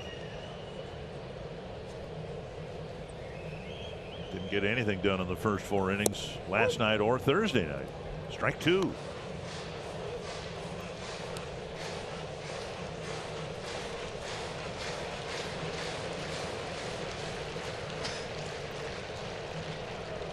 Oh, 0-2 to the Twins catcher.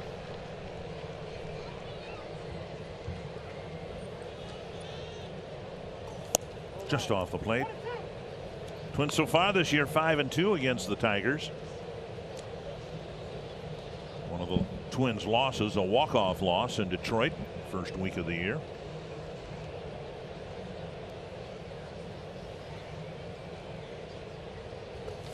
Strike 3. Good inning for Ramirez, and a 4-0 Tiger lead as we head to the 5th.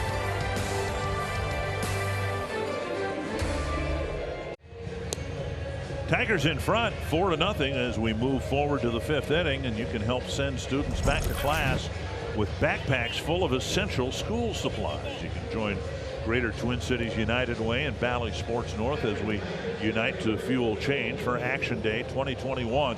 Donate now to the Action Day Backpack Fund at uwactionday.org. Now, essential school supplies, that's probably, it has certainly changed since you and I were in school. I had a pencil and a notebook. Did you have to have a slide rule? What's the slide rule? No. I had to have a slide rule. I needed a slider.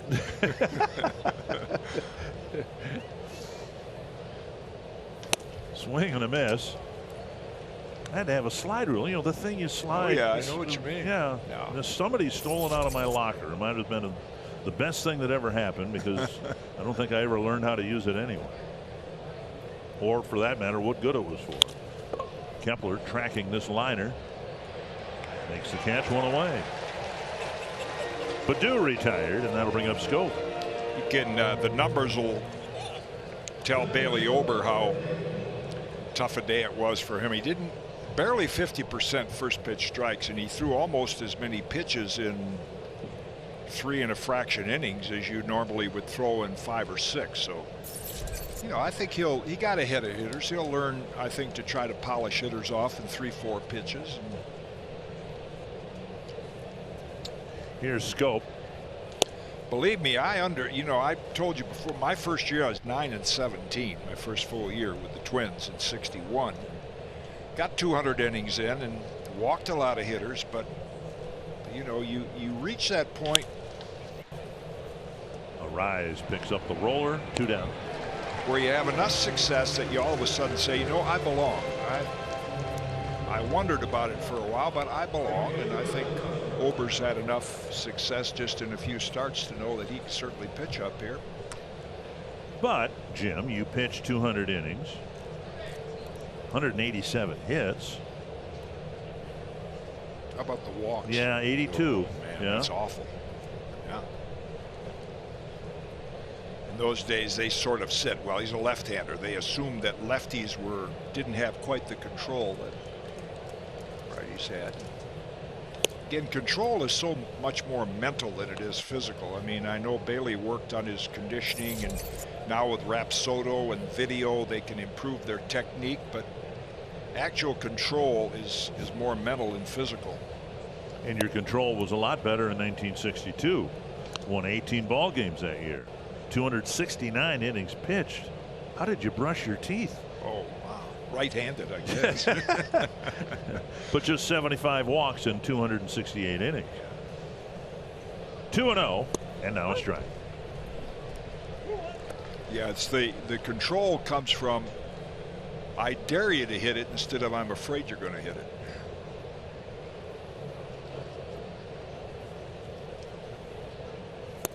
And another one on the outside edge, 2-2.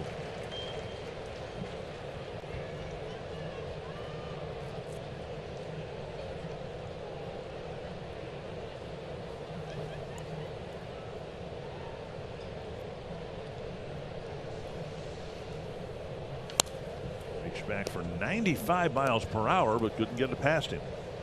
Good spot.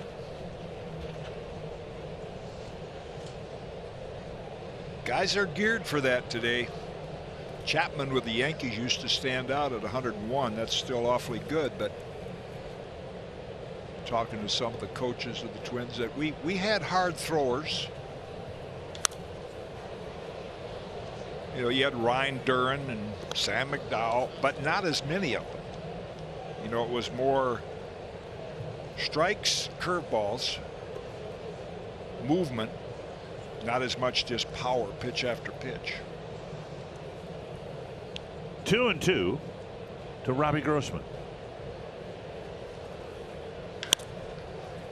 Sano stays with a second hop, goes to the bag, and Law has a 1-2-3 fifth inning.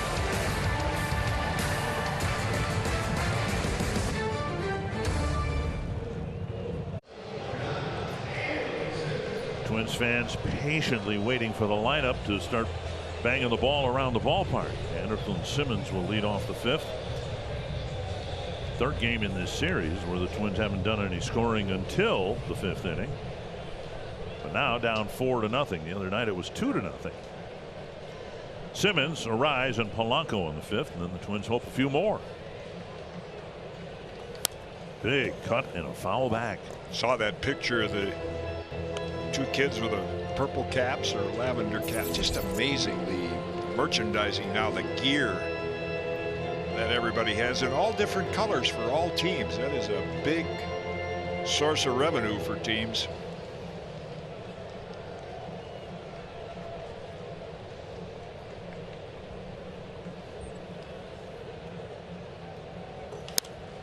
fly ball. Lazy one. Well, actually, now the right fielder Grossman has to run to the line, and he got there, making a fair ball catch. One down quickly here in the 5th inning. Nice play by Robbie Grossman, and now a word from Arby's. Arby's new premium 100% whole white meat chicken breast nuggets. Ramirez getting 4 quick outs. Not just getting outs, but he's got 4 outs on 13 pitches. Here is Arise, a single and a ground ball to third.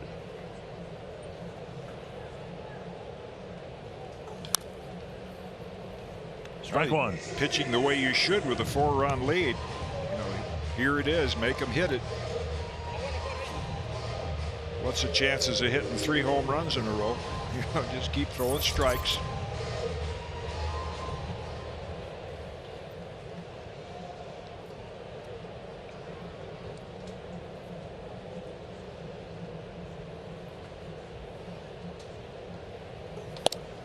Wide of the plate, 1-1. Thinking of the gear that fans wear now, and you saw the picture the other day. My favorite picture, I've seen 2 different angles of it, is before Game 7 with my dad behind the cage with his suit and tie and a hat and his corncob pipe.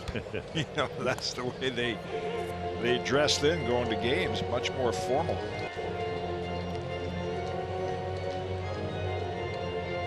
Now even the TV announcers have a more relaxed dress code. Good. 1-2 to Arise. 2-2.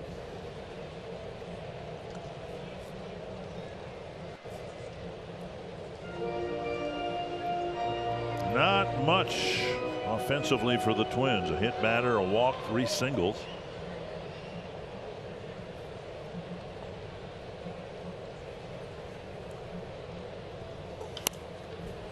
Over the Tiger dugout again.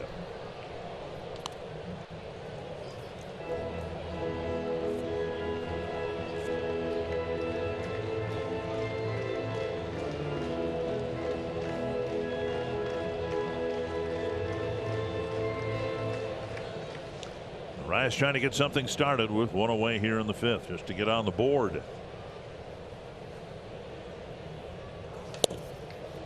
Ooh. Very close to a called 3rd strike. At first I thought Luis was going to go back to the bench as if he'd been called out on strikes the way he jumped out of the box. 3-2 to Arise.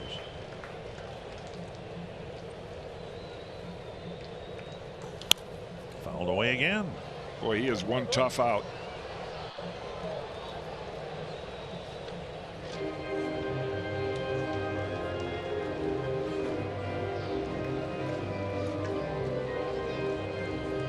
.26 strikeouts, but he's balanced that nicely with 23 walks.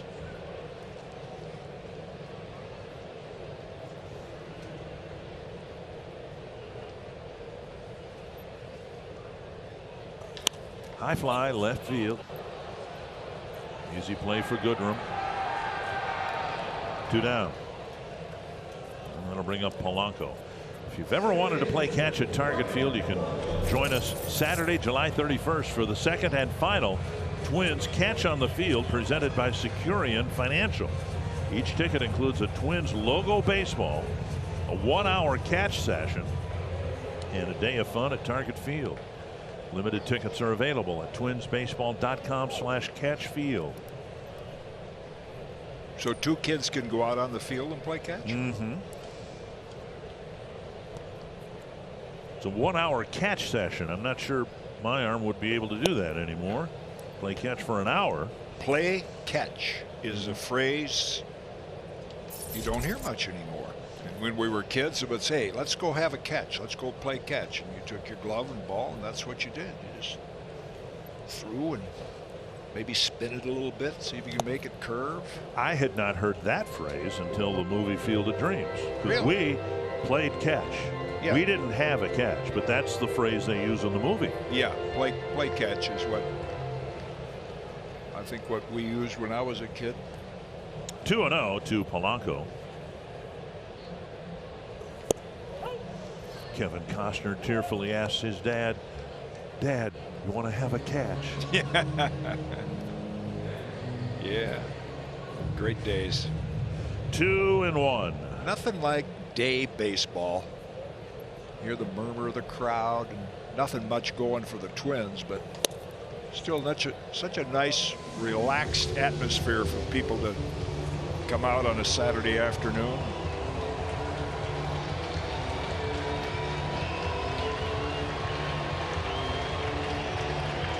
Three and one to Polanco. No activity in the Tiger pen. If he can reach, Larnach could have a chance against the right-hander.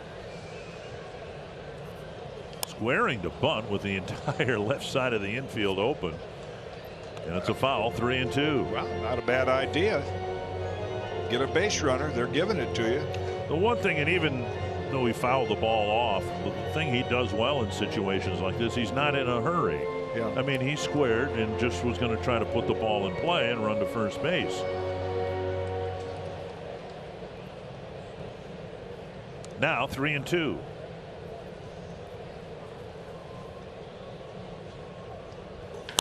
Driven toward right center field with some carry. Baddoo back at the wall, makes the catch, and it's another 1-2-3 inning for Ramirez. We head to the 6th.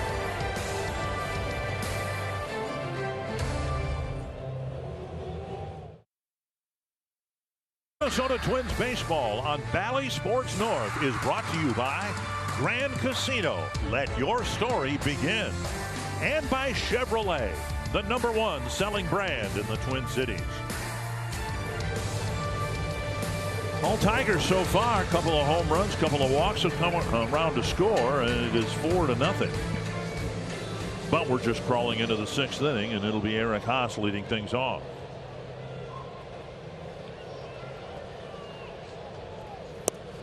In their strike one, Law's done a nice job. 5 batters faced, 5 outs.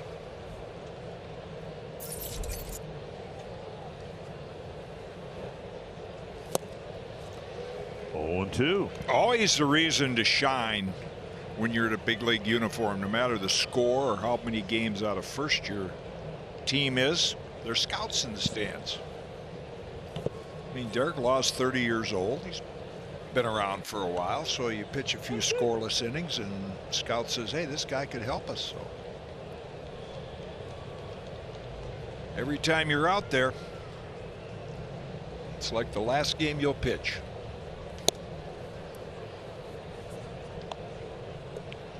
2-2. Used to ask young pitchers, and I had it asked to me when I was a kid, so what's the most important pitch you'll throw? The next one.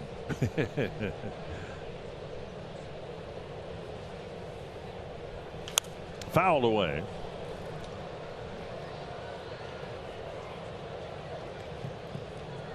Haas struck out against Ober, but drew the leadoff walk that spelled the beginning of the end for the Twins.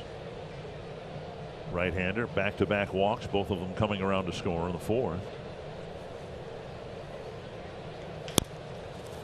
Tough play, Arise, crossing the line, firing, and he makes a great play to get Eric Haas.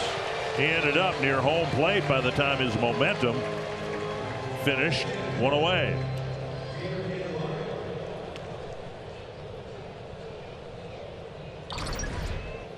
You don't necessarily work on these plays. You get ground balls hit back at you, but see how he shuffles his feet to make sure he had his balance right there. See, he's got a couple of quick steps there and then off the back foot. And of course, it's no surprise. You wouldn't be surprised to see Luis end up in the first row of the stands. He's in motion all the time. There's Candelario. Fouled back, a strike.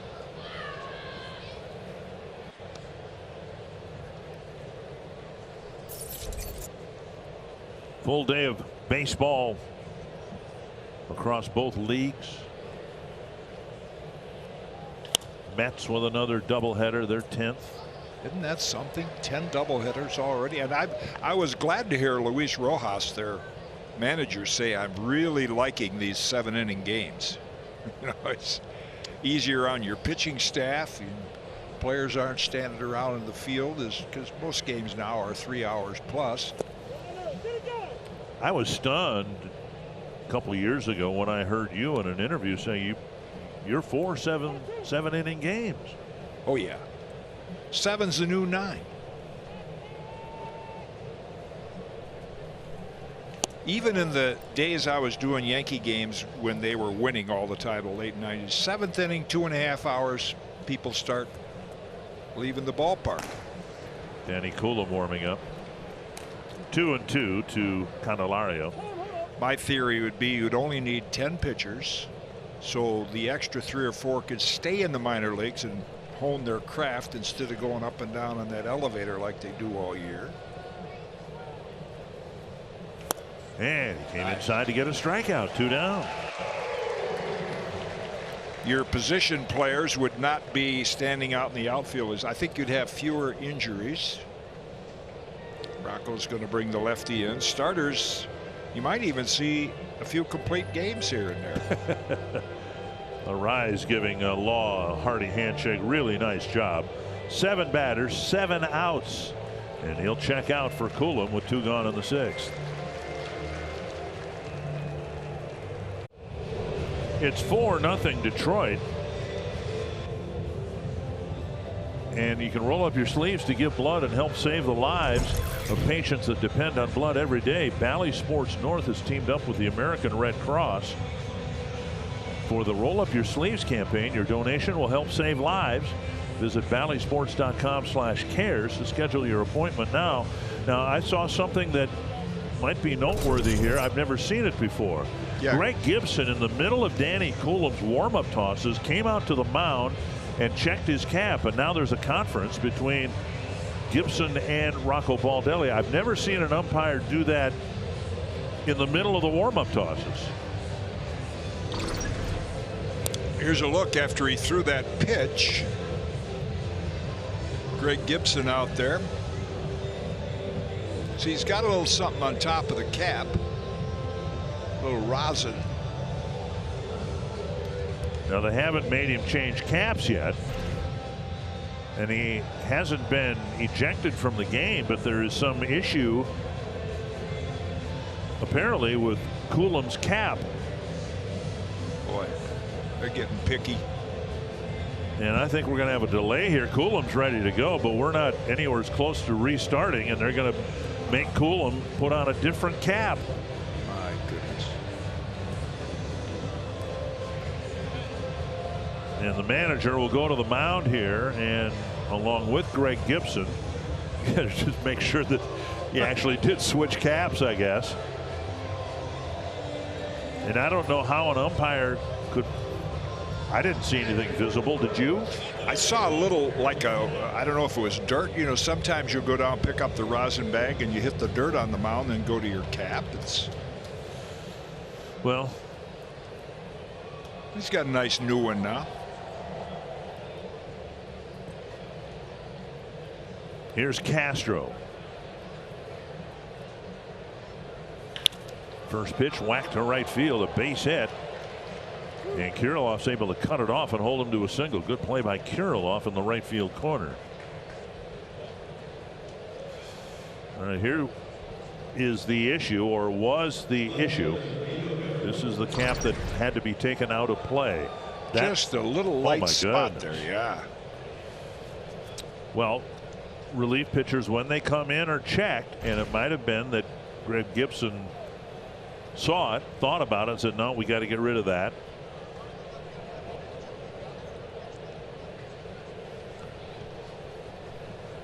Here's Nico Goodrum.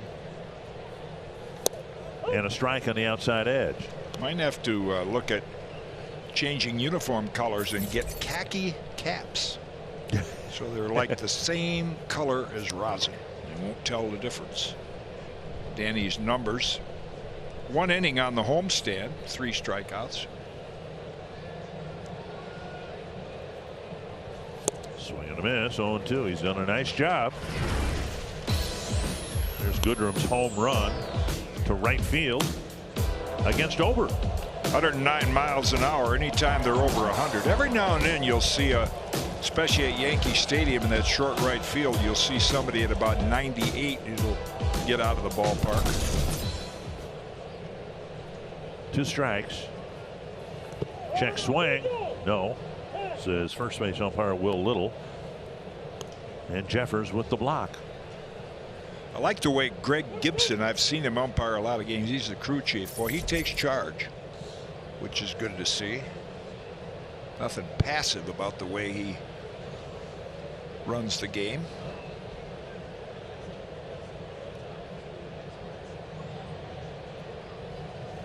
They got him picked off, so no double clutches his throw. But right there for the tag is Polanco. So a pickoff ends the inning, and we head to the bottom of the sixth.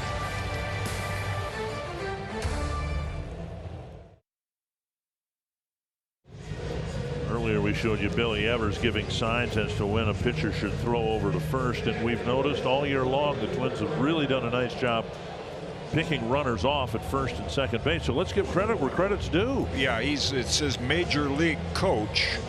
And talking to Bill before the game, you know, he managed Mariano Rivera and Derek Jeter in the minor leagues in Albany for the Yankees, and kind of like Don Zimmer, who Bill was in Tampa with Zim. And every organization has one of those old school baseball instructors. Strike of the knees to Trevor Larnach, who will be followed by Cruz and Kirilloff. You could talk to Johnny Bench, Joe Morgan, Pete Rose. They learned the game from George Sugar, Cardinals George Kissel. We had Del Wilber, Cal Herber, Jack McKeon. That's a foul ball. Hit right off the end of the bat. 0-2. And Joe Torre had Zim right by his side because Joe didn't know anything about the American League. I think TK had Ralph Houck for a while sit on the bench, you know, with a little experience, particularly for young managers, which Rocco is.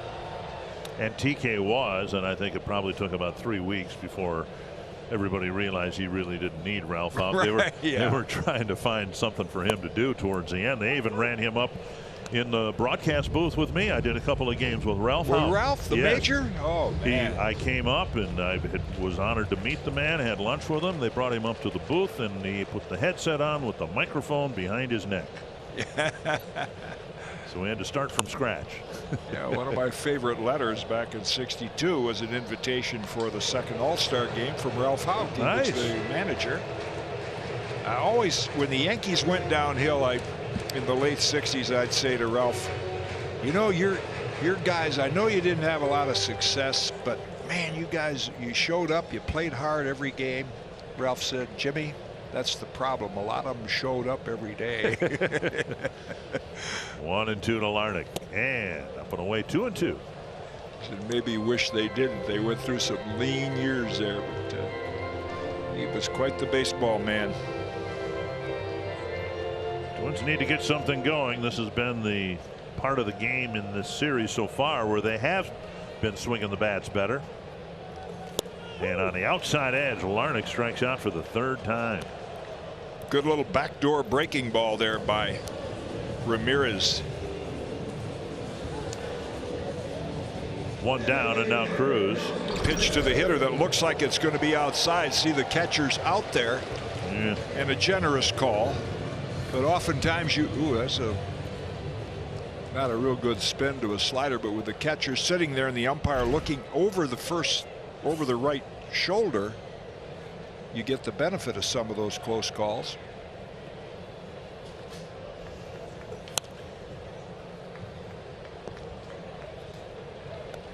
Four games scheduled here with the Twins and Tigers, and then a doubleheader waiting on the other side of the All-Star break.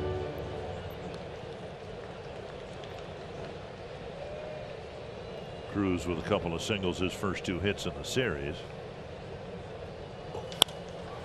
Right field and down for a hit. He's got 3 singles. Yeah, the batting average for Cruz, if it dips below 300, never stays there very long. Oh. 1 out single will get Kirilloff to the plate. Baseball's 2 biggest events of the summer back to back. The action begins Tuesday. The T-Mobile Home Run Derby, rather, on Monday with the Home Run Derby at 7 p.m. Central. Then catch baseball's biggest stars at the 91st MLB All-Star Game presented by MasterCard on Tuesday the 13th on Fox. Coverage beginning at 6 Central. Kirilloff with a grounder to first and a strikeout. Twins need a jolt. High fly, right center field.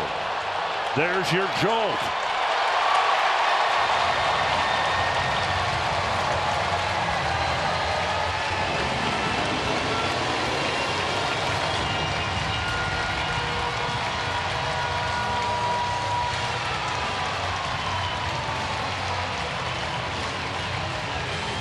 Four to 2 on Kirilloff's 8th of the year. He heard you. And he gave it a jolt. Fastball moved across the middle of the plate. Boy, this guy has got some power.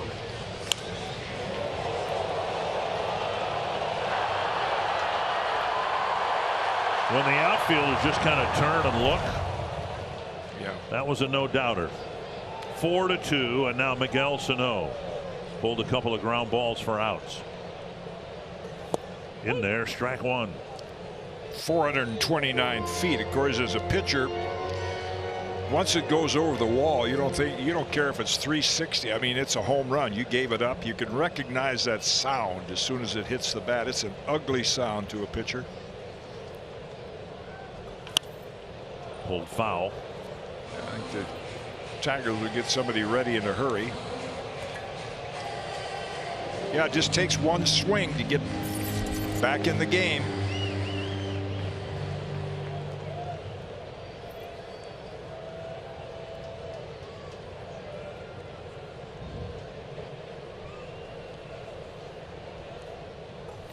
Cut on and missed. Sano quickly goes down on strikes 2 away, and that'll bring up Kepler. 6th inning is not completed yet, but you know the numbers on. I think they've won 7 times since they've been behind 4 runs. Up above the belt with a little movement to it, like a cut fastball. Joe Jimenez next arm on this bullpen day for Detroit.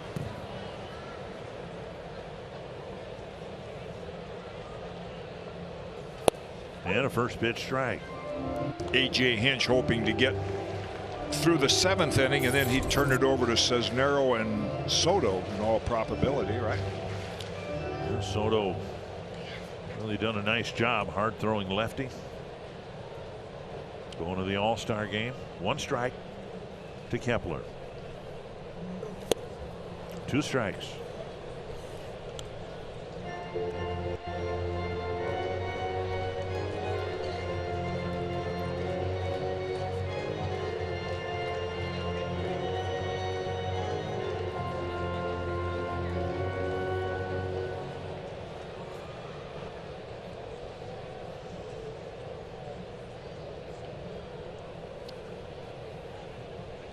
Inside, nearly hit him.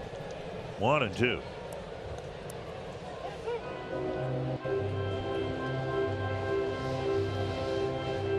Kepler with a 9-game hitting streak, over which he has hit .333. That's why his average came into the game today in the 220s.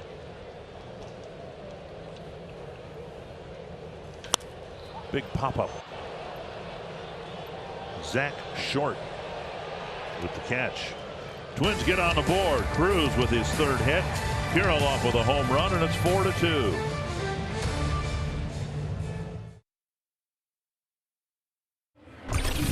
A big party of today's grand casino story of the game is the long ball, playing a big part, starting with Niko Goodrum's solo shot in the 2nd inning, and then his teammate Zach Short following in suit with one of his own before the Tigers would add to it with a pair of runs in the 4th for a 4-0 lead. So the Twins were waiting quite a bit for someone to light a spark, and Alex Kirilloff answers the call in the 6th inning, a 429-foot 2-run no-doubter. He cuts the lead in half with his 8th home run of the season, so it is a 4-2 game here at Target Field heading into the 7th, guys. All right, Danny Coulombe with first pitch ball to Niko Goodrum. Coulombe ended up picking off Castro at first base. Goodrum was at the plate for the pickoff, and he of course starts with a fresh count. And Coolum wearing a fresh cap. I was thinking about that. You know, good thing they didn't check you guys back in the 60s. You would have had sweat. You got one cap a year, right? That's what I was going to say. That, you know, if they asked us to you get a new cap, they'd be digging in the storage room back there. Do we have an extra cap? That sweat, rosin, ketchup, mustard, whatever, you know. Yeah, one a year. That's not much of an exaggeration, though, is it? No, no. 1-2. They used to in clubhouses, and we haven't been in there the last couple of years, but, you know, of course, you wear caps, they get sweaty, and then they shrink up. They're still wool caps. But they used to have a hat stretcher. Yeah. And you'd heat the thing up, right? And put it on there. Put it on there, and then crank it up and expand the band of the cap again. Yeah, we were known as a rather frugal organization, and some of the visiting teams would kid us and say, "What do you guys wear? Like on the road, you wear white pants and gray tops, and then you play gray pants and white tops and switch them up." In the dirt, 2-2. But you know, you look in players' lockers now; they just got stacks of shoes. We bought our own shoes. I like Riddell shoes because they fit so tight. I think they're about $25 a pair. So, but this is back then. Yeah, you'd get free Wilsons, and we'd give those to the minor league kids. And then because I like the Riddells, now they get tons of them. So you got free shoes, but you bought your own anyway. Yeah, because Wilson glove, which I still have, the one I used for 15 years, but their shoes were a little on the soft side. And for example, I'd wear a 12 street shoe, but a 10.5 baseball shoe, because you'd wear them for about 10 minutes, and then you'd put Vaseline in them, and then you'd wear them again, and you'd stretch. Because I wanted the shoe to fit, so when my foot hit the dirt, my foot didn't move. It didn't move within the shoe. You know, slide. So I felt you'd have better control that way. Not that it's a good comp, but I ended up doing that for a few years in the fantasy camp, and I lost my toenails because of that. Right off the calf. Yeah. 2-2. High fastball got him. One away. Yeah, veteran reliever that the Twins have picked up again, like Derek Law. Danny's 31 years old. Played some with the Dodgers. See, the target is low and away. That's what I was kidding Ryan about setting up a target. You see how he was set up low and away. That's where they wanted the pitch, but the pitch actually went up and in. Still got a strikeout on it. So that was always our philosophy with setting up. And short with a hot ground ball through the hole, a 1-out single. I was telling him about Davey Johnson, who was a teammate of mine in Philadelphia, and early on a terrific second baseman for the Orioles, you know, when they had their good teams with Cuellar and McNally and Brooks and so forth. So Dave McNally, the left-hand pitcher, having a little trouble getting the ball over, and Davey ran into the mound and said, "Mac, use the favorable deviation theory," and he went back to his position. So the inning's over, and Mac said, "What are you talking about?" He said, "Well, your ball's moving in and out." He said, "If you just have Etchebarren set up right in the middle of the plate and throw for the middle, it will favorably deviate one way or the other, and you'll still get a strike." A lot of truth to that. Out of right field. Kirilloff tracks it. And that's out number 2. Which is why, compared to catchers today that sit on the corners, we primarily like the catchers to square up right behind the plate. 2 down, a runner at first, and now Akil Baddoo. And Wes Johnson's going to come out to the mound here.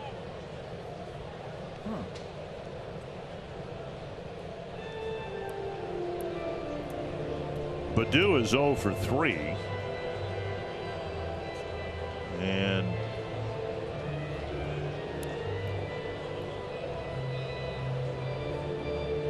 Wes Johnson looks like he's talking more to Ryan Jeffers than Danny Coolum.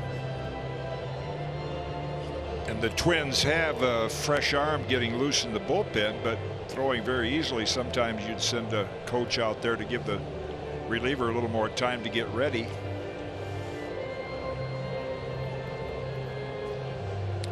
A trip to the mound. Twins still have plenty of them left, 3. Coulomb trying to wrap up the 7th inning here with Alex Colomé warming up, so the Twins may go from Coulomb to Colomé.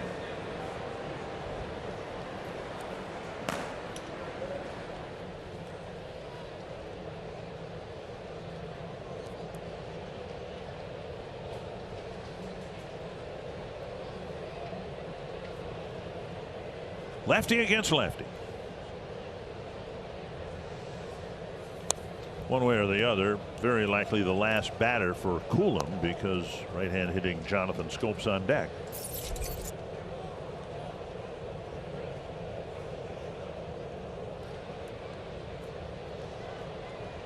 Well, Danny picked off a runner when he first came in.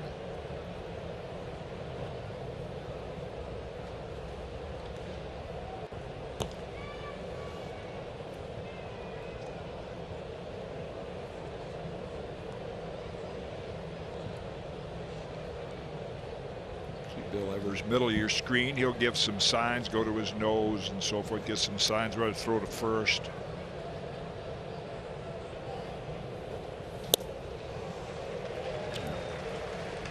Tailing fastball. Looked like it came into the left-handed batter. Good fastball. Well, for years, left-handers had the reputation that you lefties can never throw a ball straight. The ball always ran. But when they went to the 4-seam power fastball, a lot of lefties didn't have that side movement anymore, and Danny does. It's good to have.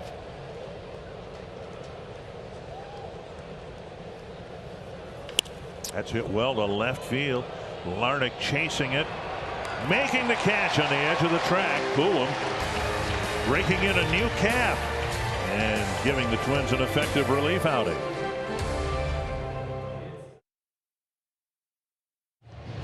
Twins bullpen trying to keep this a 4-2 game. The comeback has started, and if you're game for a little excitement, say I'm in and scan the QR code displayed on the screen for a chance to join the Minnesota Lottery Winner's Circle and win $50 in scratch tickets. Minnesota Lottery, every day is game day. And it'll be Jimenez coming into the ball game. It's been another disappointing year for Jimenez with a high number of walks, 18 of them in 19 and 2/3 innings. Wow, that's not good at all. And he was an all-star in 2018. Thought to be the closer of the future, but the future hasn't arrived yet and likely won't unless he can limit the walks. And he'll face Ryan Jeffers, Andrelton Simmons, and Luis Arraez here in the Twins' 7th inning.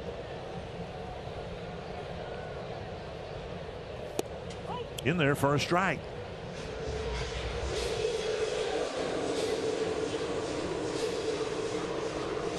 Twins with a couple of runs in the 6th on the Kirilloff home run.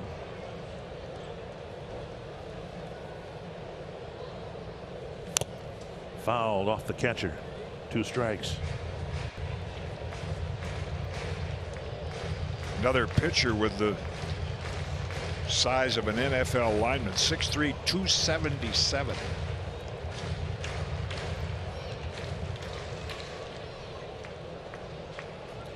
Jeffers with a walk and a strikeout so far this afternoon.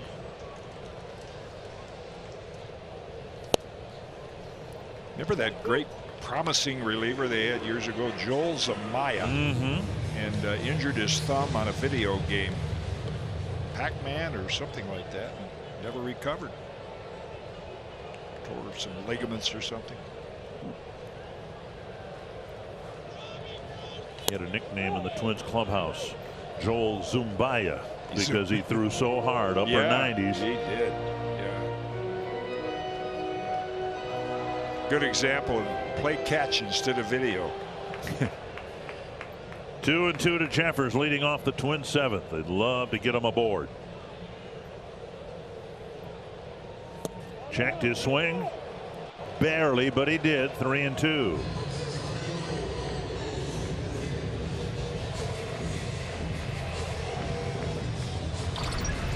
Tough call for Will Little, first base umpire.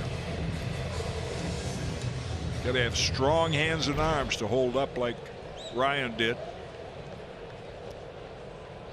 Full count. Wrap to third. Couple of hops to Harold Castro. One down. And that'll bring up Andrelton Simmons.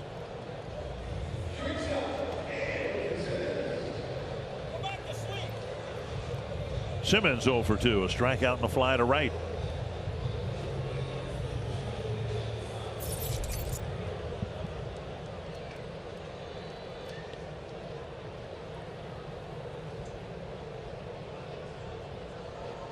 We've talked at length about the importance of starting pitching. Good starting pitching. Tap to the right side. Nice pickup by Schoop. And Simmons beat it out. Schoop ended up in short center field, but he went a long way to his right. And Simmons will get an infield hit.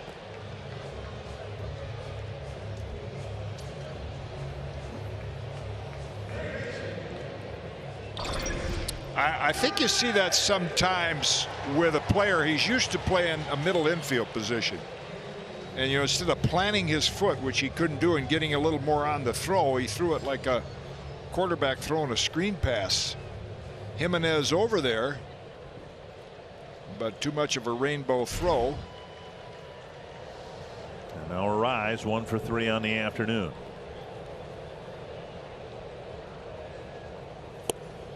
Strike one on the outside edge.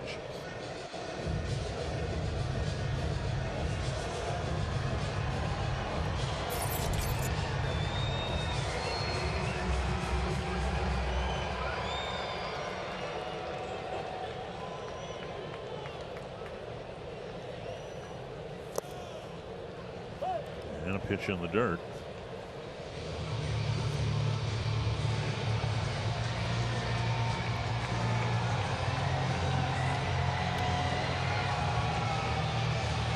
Hey, 4 runs are 4 runs. You can take them any way you can get them, but it was kind of nice to see the Twins string some things together last night in the 6th inning. They got 3 hits, took a couple of walks, and scored 4 runs, and now Arise with his second hit. A humpback liner to center, and Simmons will check in at second base. That'll bring up Polanco.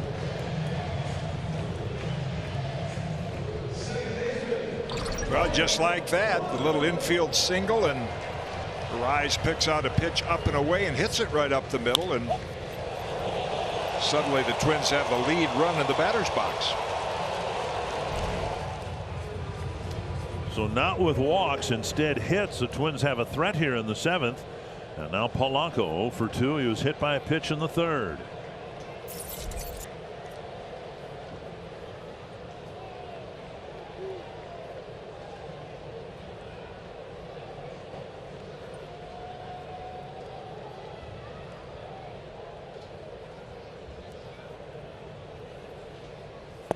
Taken low, ball 1.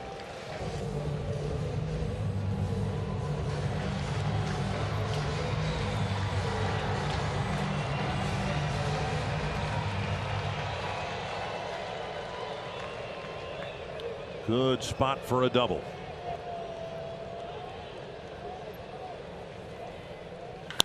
To the right field corner and deep. That's better than a double. And the Twins take the lead.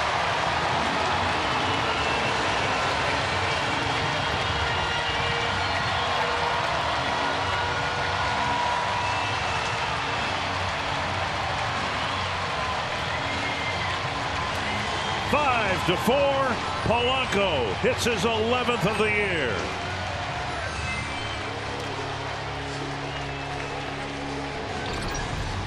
Boy, and that got out in a hurry. Favorite zone for a lefty. About thigh high, middle of the plate, drop the barrel on it.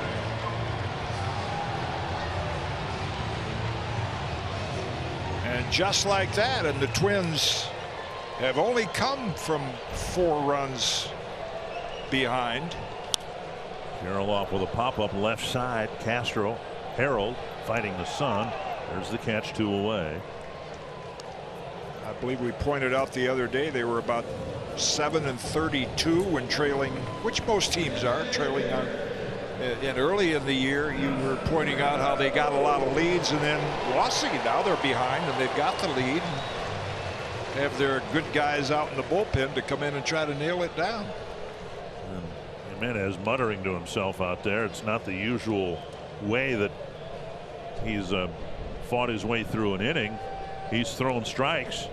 Came into this outing with an opponent batting average of under 200, but yet the Twins have a couple of hits and then the home run.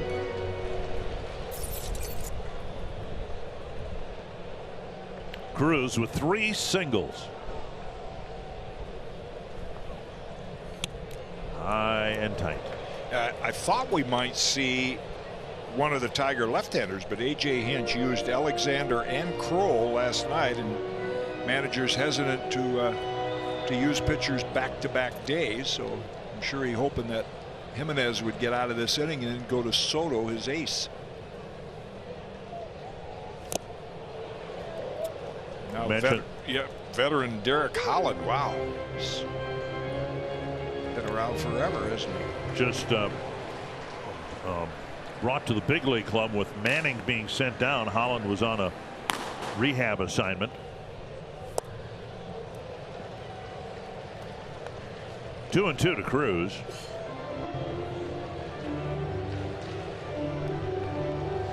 All 5 runs for the Twins on 2 home runs. Kirilov's 2-run homer in the 6th. Polanco's 3-run home run here in the 7th. Checked his swing, and it's 3-2. Oh yeah, Cruz 3 for 3. Now the average back where it's been most of the year, over 300.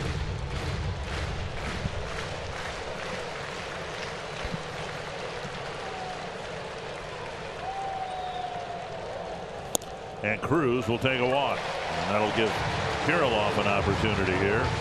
And A.J. Hinch can't get out of the dugout fast enough. Not a good outing for Jimenez. 3 hits, 3 runs, and a 2-out walk to Cruz. And a pitching change for Detroit in the 7th, with the Twins now enjoying their first lead of the afternoon.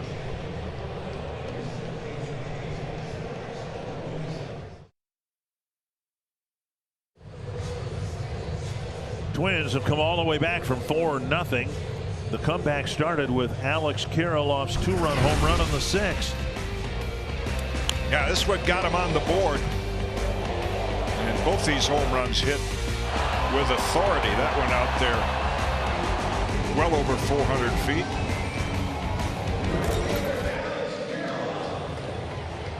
Derek Holland, 34-year-old lefty veteran. He was one of the better starters in the American League about a decade ago. He's probably a teammate of Nelly Cruz in Texas. Sure. And back in the big leagues, he's come up with a knuckle curve.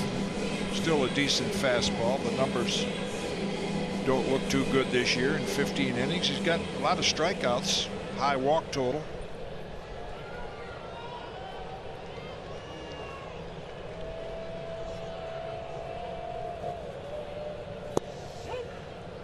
So with the demotion of Manning, just to get him another start in Toledo, and then they'll bring him back after the All-Star break. Twins might face him in the 4-game series in Detroit.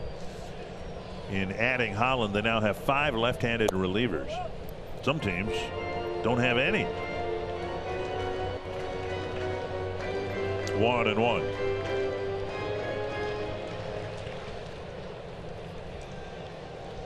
Again, Kirilov hitting just under 300 against lefties.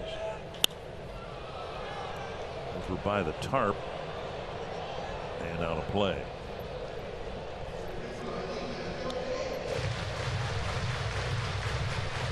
Good comeback by the Twins, falling behind 4-0. Bailey Ober's off the hook, and Jimenez is on it right now.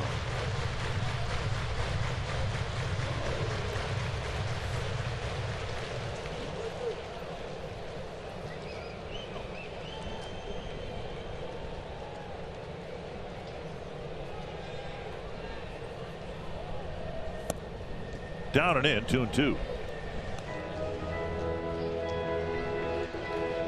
San Francisco leads the major leagues in runs scored by way of the home run. They're the only team over 50%. Twins are pretty close to that, high 40s% of their runs by home runs. To left. And Goodrum makes the catch. The inning ends, but not until the Twins string 3 hits together, capped off with Polanco's 3-run home run to take the lead. Line shot.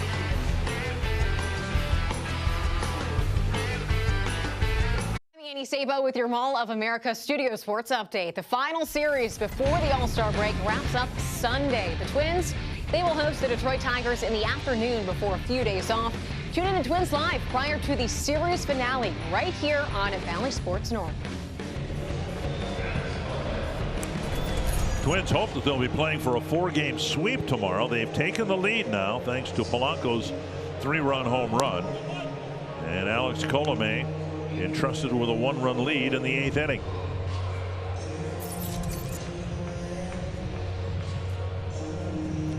See his numbers in 30 2/3 innings, and that line down at the bottom is one you don't want as a manager. You want guys that I mentioned last night, the '82 Cardinals won the World Series. Whitey brought Jeff Lottie in 37 times, and 36 he got the first hitter out. Got to get that leading lady.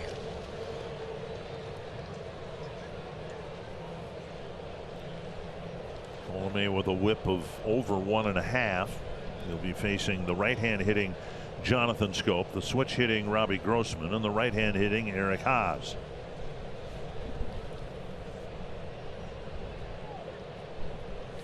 So, under the assumption, it might be a bit bold, but under the assumption that Colomé gets through the 8th inning with the lead, then you could imagine Taylor Rogers pitching the 9th inning. Tigers have 2 lefties in the lineup, 4 switch hitters, but they also have Miguel Cabrera on the bench, and the first pitch drilled into the left field corner, a base hit for Schoop. Here comes the throw from Larnach towards second base, and it's cut off by Simmons, and just like that, the tying run is in scoring position.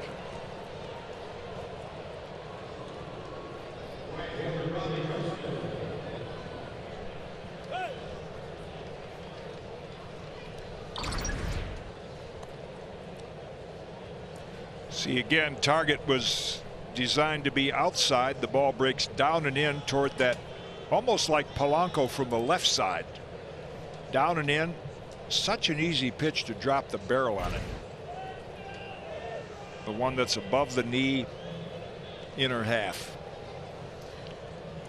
2 years with the White Sox, Colomé had opponent batting averages of 191 and 163. Here's Grossman. Jeffers with the block. And Colomé coming into this outing with an opponent batting average of 280. But the first batter again with a hit, in this case an extra base hit. Grossman 1 for 3.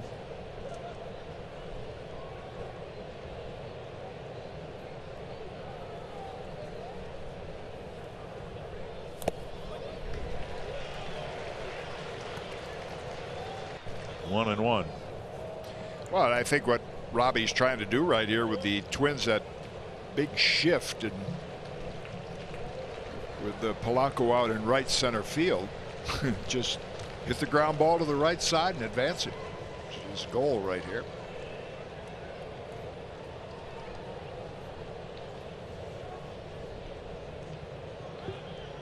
One and one to Grossman.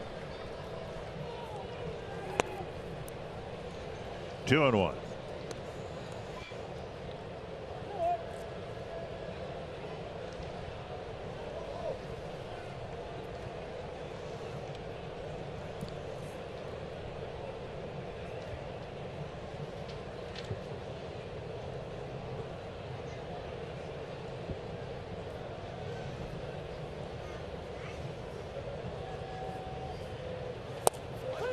Called strike 2 and 2.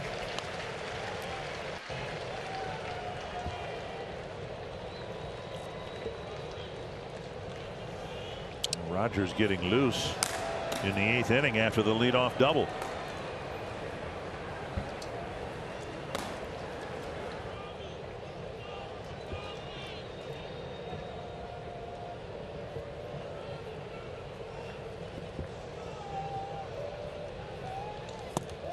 Just missed the outside edge. Not by much. 3-2.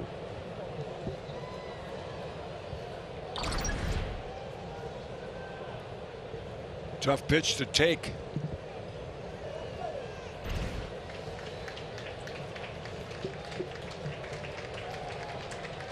Grossman with a great reputation of having a discerning eye at the plate.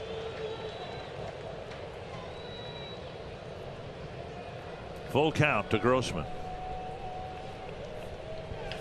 Roll to the right side. Looks like a routine play, but we've seen so many times that last hop gets right on the edge of the grass. Sometimes those second basemen can get a bad hop. Polanco stayed with it, one away. Yeah, now he'll get some high fives and stuff as if he got a base hit. That's big league fundamental baseball right there. 2 strikes. Yep. You have to at least get that done, right? Get a pitch you can pull to the right side. Now the Twins have to bring the infield in. Haas is 0 for 2 with a walk and a run scored. Dangerous on the first pitch he has been in this series.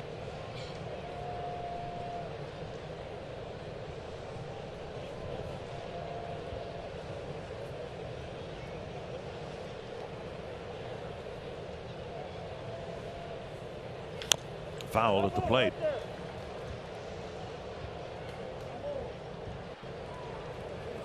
Schoop, a veteran at third base.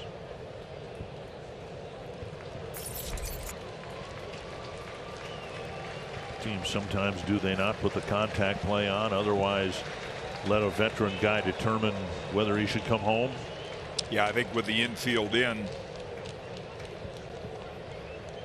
be tough to put the contact play on. Jonathan Schoop's a veteran, so he should be able to read how hard the ball is hit, make a decision to go or to hold. Haas hitting cleanup for a reason. He's got 13 home runs. Up the line, foul, 2 strikes.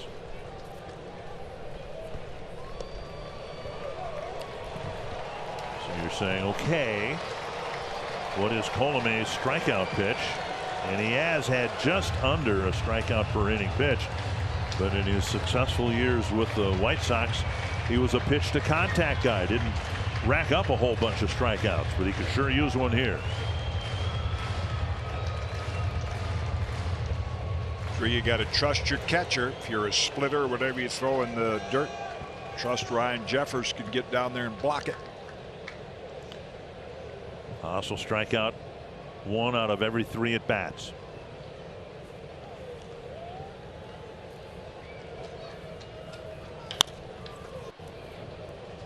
Fouled again up the line.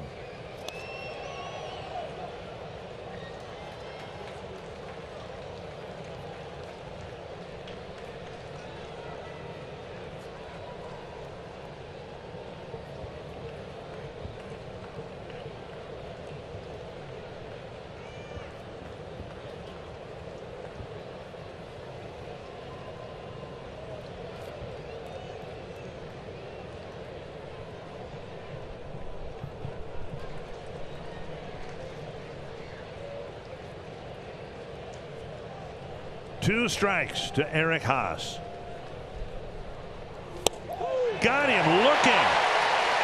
The four-seamer at 95. 2 away.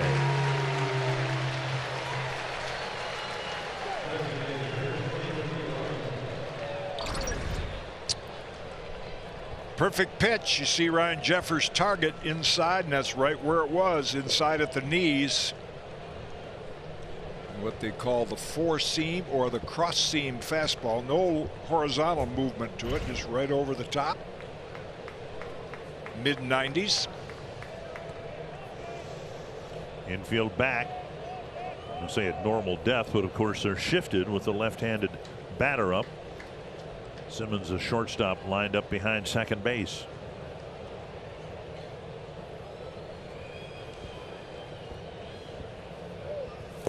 Came inside with a breaking ball and got a swinging first strike. Rise doing what he can to keep Schoop close at third base in the event the ball rolls away from Jeffers. And I asked Ryan this the other day. Okay, tying run at third. Are you still, you don't feel like this catching position you've been asked to get in limits your mobility? And he adamantly said no. He feels like it helps him block more balls. So as we look from the center field camera, and you'll see the leg extended, he feels like he can maybe get a called strike.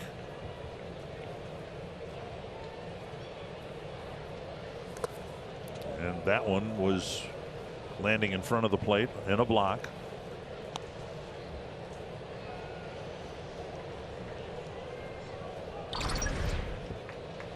See him kick that left leg out now, and that's what catchers do. They shift their body in no attempt really to catch the ball, more like a hockey goalie blocking it. Colomé trying to strand Schoop at third base. Swing and a miss.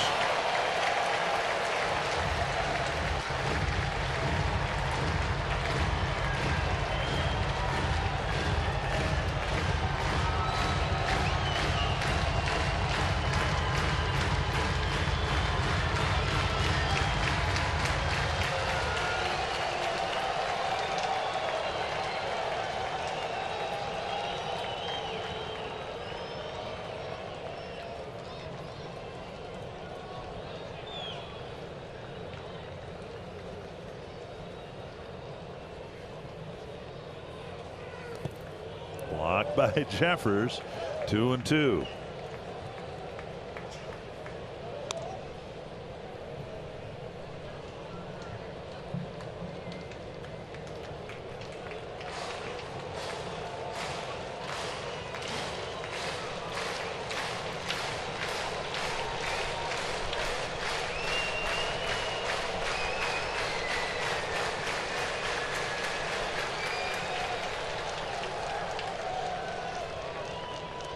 Two and two to Candelario.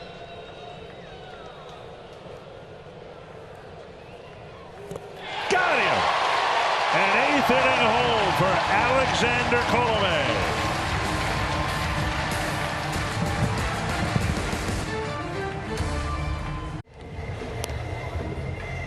The Twins are holding on to their 5-4 lead in the 8th inning, and as always, after the final out of this afternoon's game, we'll bring you a post-game edition of Twins Live, where we will take a look at how Jorge Polanco got the fans on their feet and the Twins ahead of the Tigers with a 3-run home run in the 7th inning.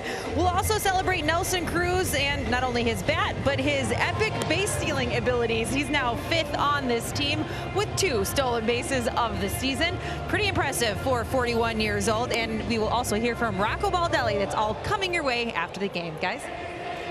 All right, we got a good one here, a 1-run ball game. Beautiful afternoon at Target Field. Wish you were here. Glad you're watching. And the Twins dance through a threat in the top of the 8th inning. And Jose Cisnero will come out of the Tiger pen now to pitch to the Twins in the bottom of the inning. And as Jim mentioned before, really good numbers for Cisnero. He and Soto doing a nice job anchoring the back end of the Tiger bullpen. And Cisnero will face Sano, Kepler, and Jeffers.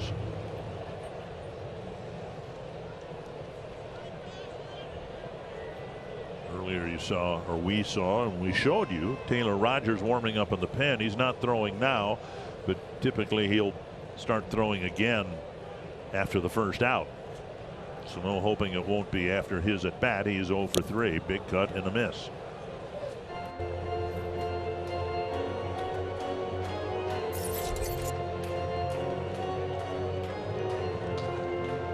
Sano, Kepler, and Jeffers.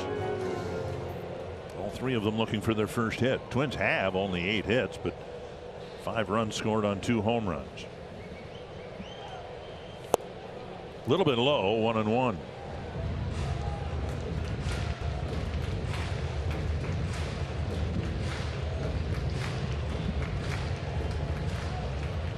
Sometimes it seems like pitching staffs turn things around inside out, if you will,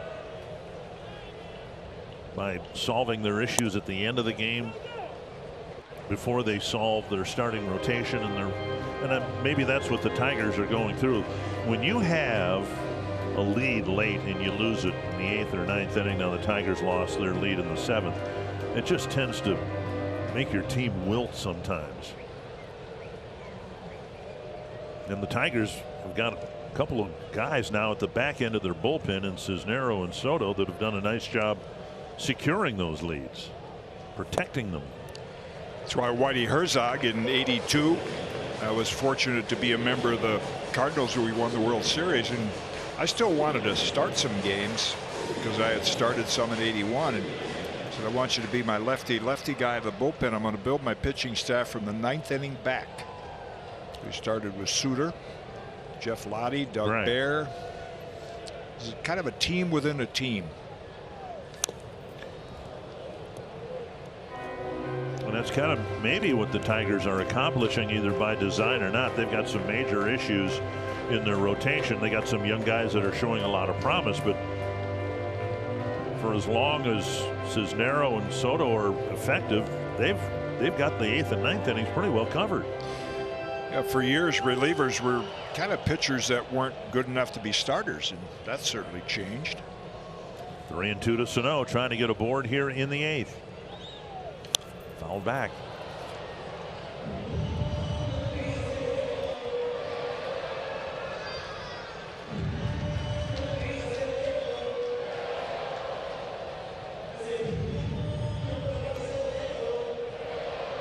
Again, the Twins not doing any run scoring early in the game today, but so far 2 in the 6th and 3 in the 7th are enough.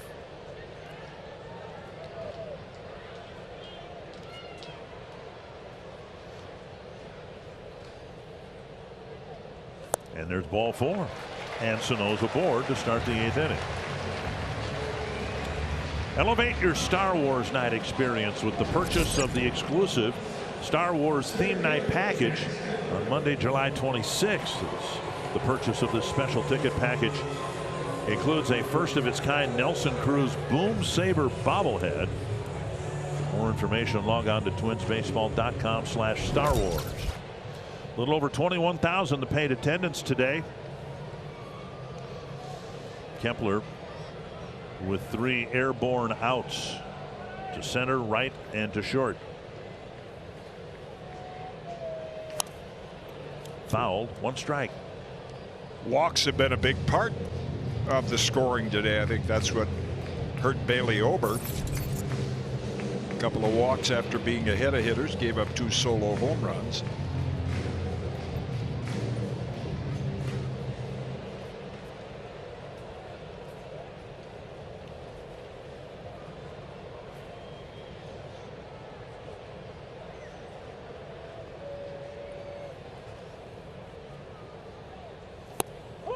Outside edge, 0-2.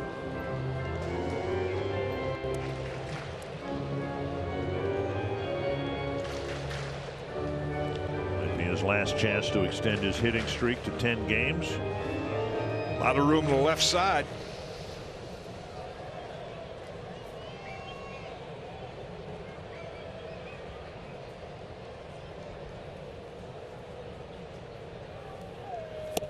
Got him.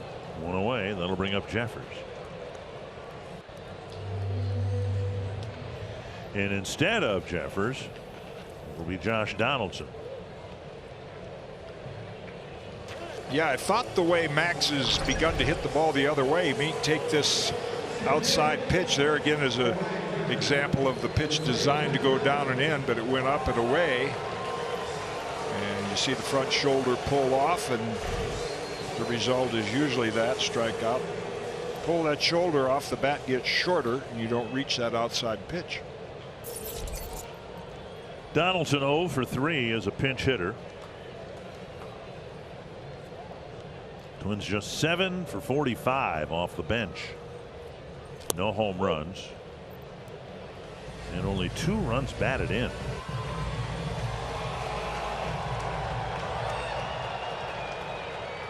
One strike to Donaldson.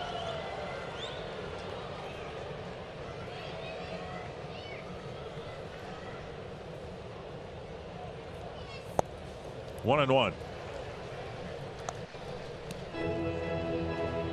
With Jeffers being pinch hit for, that means Rortvedt will catch the 9th inning.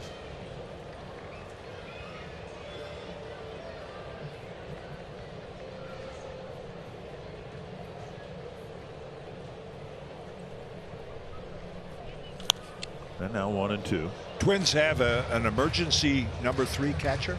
They do. I have no idea who it is. Everybody, because years ago teams would carry 3 catchers. Right. Because you get an injury, a foul tip or something, you've used both your regular catchers. When Willians Astudillo was with the big league club, he served as the emergency. Well, he was a catcher, just didn't get a chance to catch very often. And now 2 and 2. Trying to think when they had Brian Harper and Lenny Webster, if Shane Mack was the emergency catcher. Not sure. Yeah. TK would know.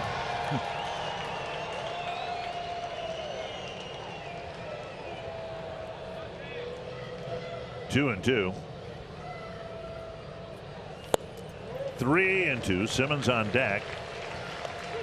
Boy, a lot of pitches been thrown today. A lot of full counts. Kind of hope for a number of reasons that Donaldson reaches with a walk or whatever, then we might see another move with a pinch runner. Nick Gordon on the bench.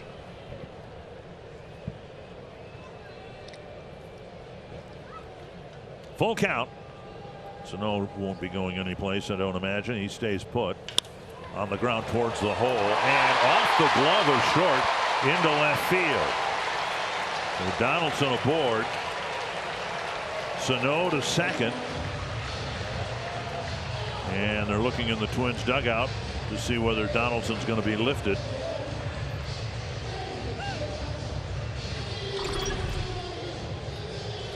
Inside pitch hit well. Nice effort by Short. Tried to smother it.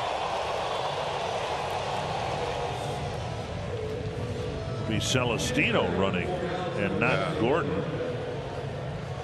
That was the 15th full count of this game.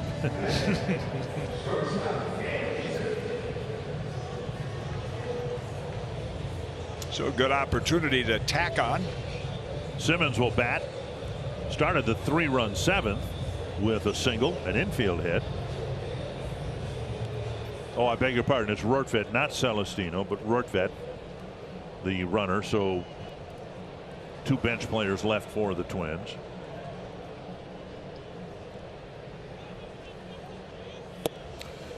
Rortvedt would enter the game anyway. We've seen him with decent speed. And Donaldson still dealing with leg issues.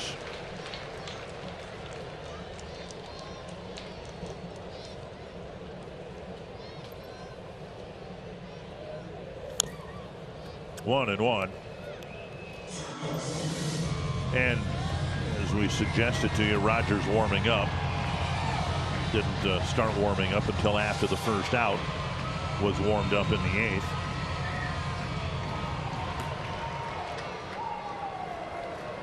Just trying to stay loose.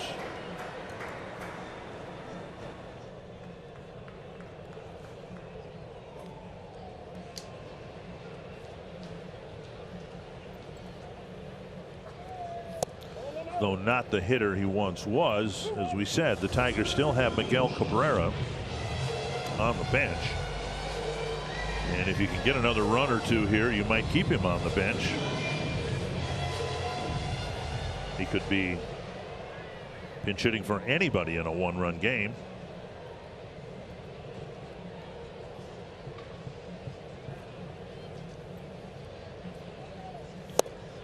Two and two.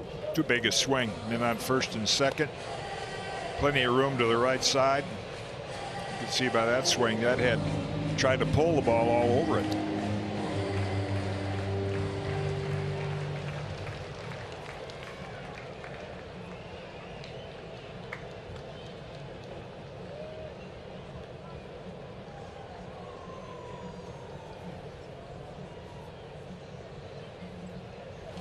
Foul back. Plenty of fastball there at 97.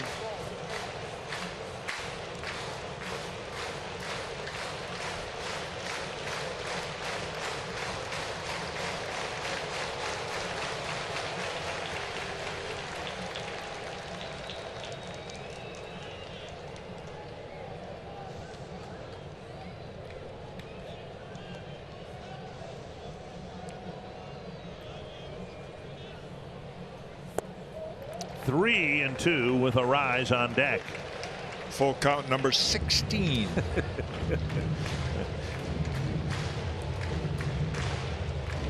Arraez already has 2 hits on the afternoon.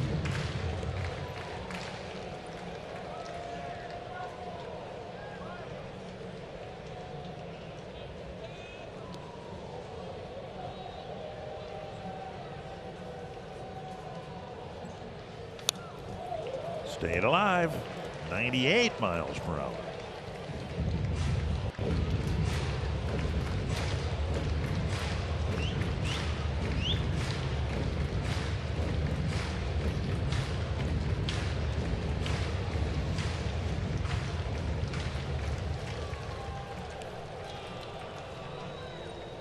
Simmons trying to give the Twins a little breathing room.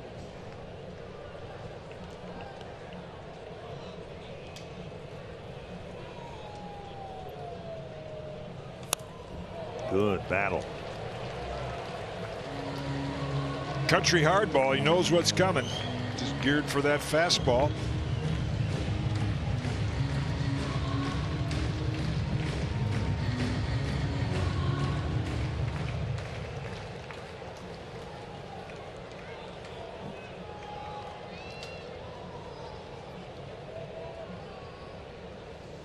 Another 3-2 to Simmons. Missed inside, and they're loaded up for Arraez. That's earning a walk.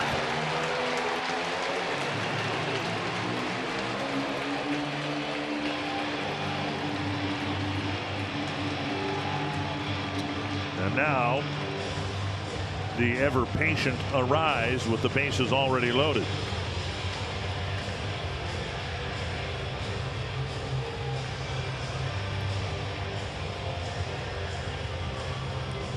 Part of that trip by pitching coach Chris Fetter is to remind all the infielders,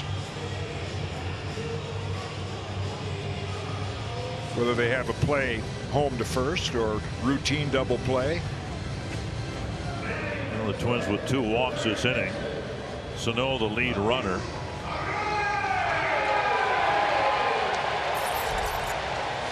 Yeah, they're going to play him at double play depth at the second and short position.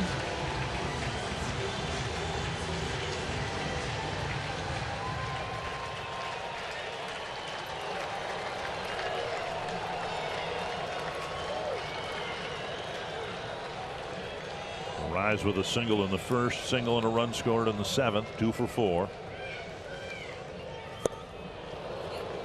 99. Cisnero dialing it up. Yeah, you can tell by the swings the tendency when a guy throws that hard is to swing harder.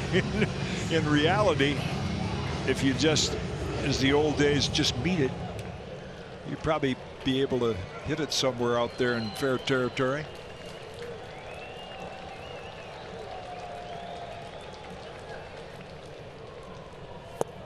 One and one.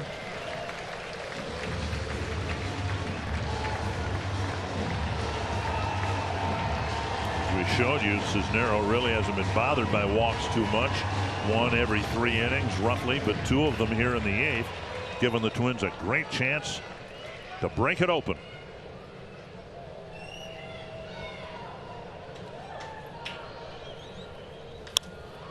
fouled away. 1-2.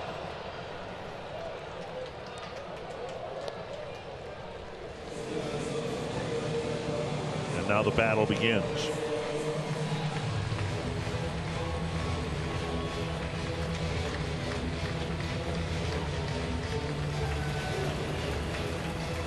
Ian Kroll. I think that's just in case the game gets out of hand. He's not going to let Cisneros stay out there too long. 29th pitch for Cisneros.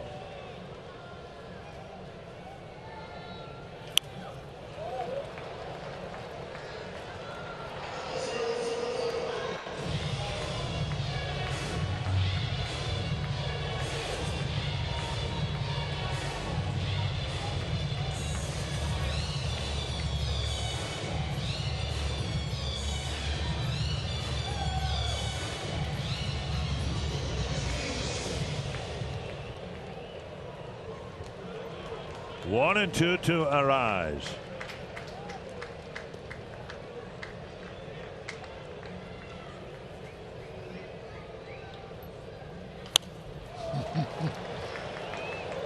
Boy, he can frustrate a pitcher.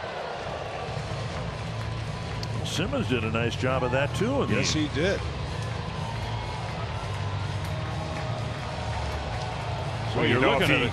I haven't seen him sneak in a breaking ball, but you know right now they're rightly so. They're just geared for that fastball. If he was able to drop a curve or a slider in on him, probably win the battle. Haven't seen him do that. 31st pitch for Cisneros, which might take him out of tomorrow's game. To the left field corner. What an at bat by Arise. Fumbled in left by Goodrum. 2 runs will score. And there's your breathing room.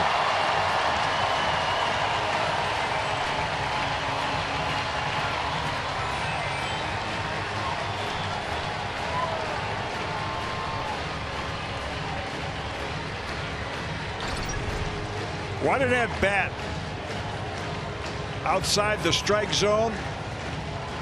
Not going to get caught looking at it, and pokes it down the left field line. Little bobble out there in left. Sano and Rortvedt score. It's a 3-run lead. Twins still battling in the 8th inning. And a pitching change for Detroit, with the Twins now leading by 3.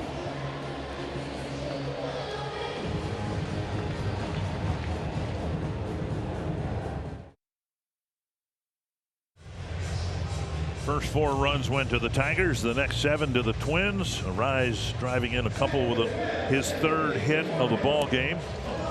And now Ian Kroll comes in to try to get the Tigers off the field here in the 8th. Yeah, some late thunder. Ian Kroll made his first appearance last night in 3 years, and it wasn't a very good one. So the left-hand hitters, Kirilloff, Polanco, Arise, knock in 8 runs. Twins lulled them to sleep the first 6. Been a long time, I'll bet, since they put crooked numbers on the last 3 innings they've hit. Tigers bring the infield in for Polanco.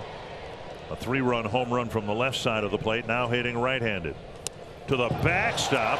Here comes a runner, and the ball fumbled by Haas. And Simmons will score, and here comes another run to score. Time wasn't called, and the Tigers just stood there.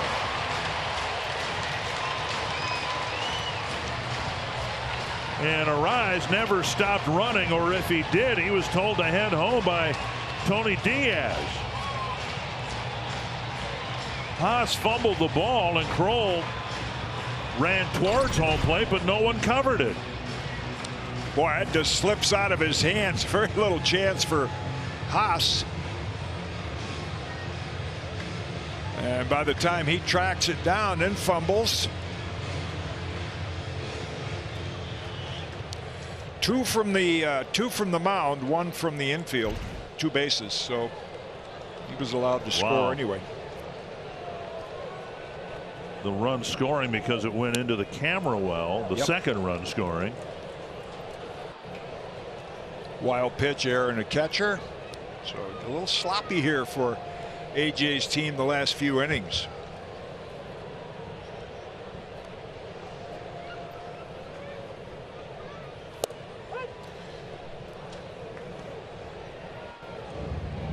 And now suddenly the bases are empty. And the Twins have a 5-run lead.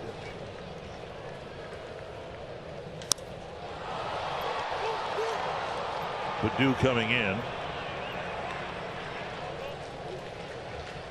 to make the catch for out number 2. And that'll bring up Larnach.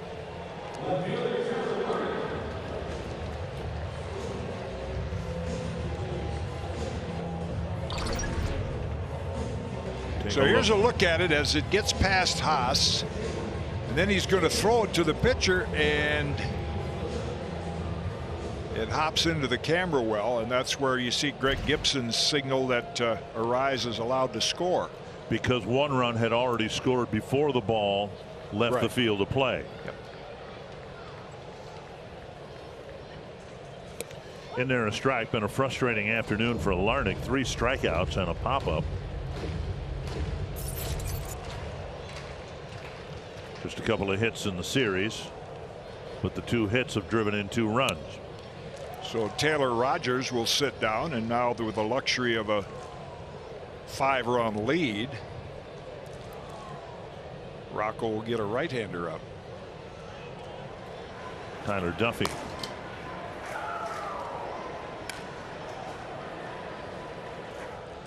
Something well, at least the Twins are really good at it.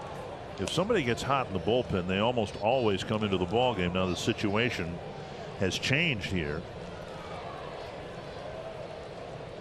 but I think in baseball we see far less of that, where someone's warming up in the bullpen but they never do come into the game. It's almost like managers and pitching coaches now count you getting hot in the bullpen as being an appearance. I think somebody like Taylor Rogers knows, how to warm up easy and then get ready when the second out is made or the last out is made. 3-1 now to Larnach. But you're right, if they get up and throw a lot and then sit down, and managers hesitate to get them back up again.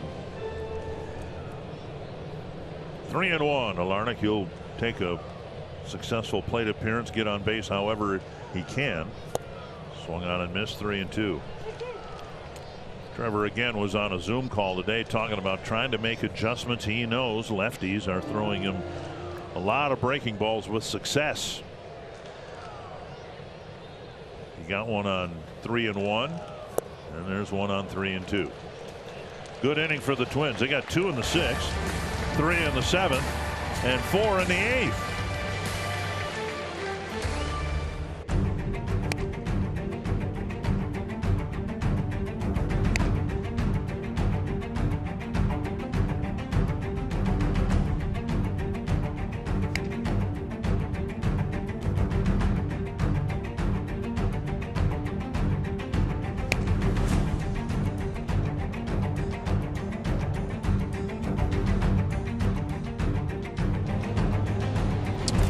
Lefty power today by the Twins. This copyrighted telecast presented by authority the Minnesota Twins may not be reproduced or retransmitted in any form, and the accounts and descriptions of this game may not be disseminated without the express written consent of Minnesota Twins LLC. Ben Rortvedt taking over behind the plate. Tyler Duffy taking over on the mound. He just was given a cap check by Greg Gibson, but his cap, Duffy's cap, passed the test. I tell you, that was an interesting 8th inning, especially when you consider how it started. Schoop with an opening double in a 1-run game, and all the Tigers could do was get him to third base, and then your team comes back with 4 runs in the bottom of the inning. And that's unusual. If you Twins fans have followed this homestand, we've talked about when they are down 4 runs, and that's true with most teams. They're like 7-32, so a apparent comeback win like this is quite a bonus. 2 quick strikes to Harold Castro. It's a foul ball.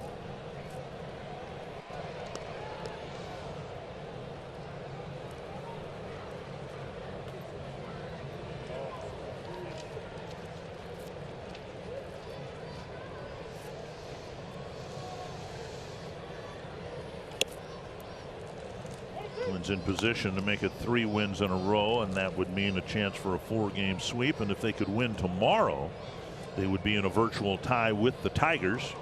Nowhere near first place, but not a bad place to be when you've had a disappointing first half. Go into the break with a winning streak, play the same team again coming out of the break.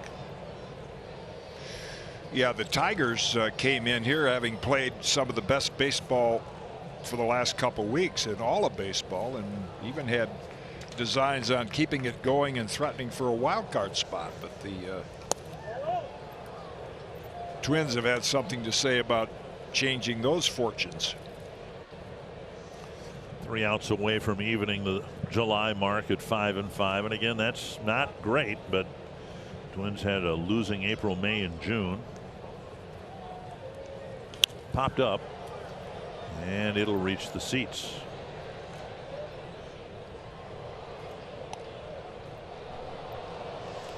Twins have, they hope for good, gotten ahead of Kansas City.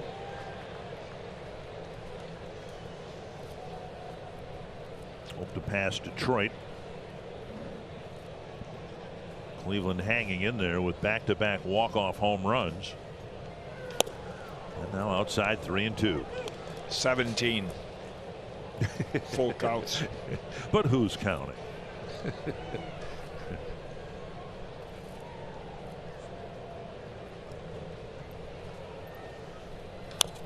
And another foul.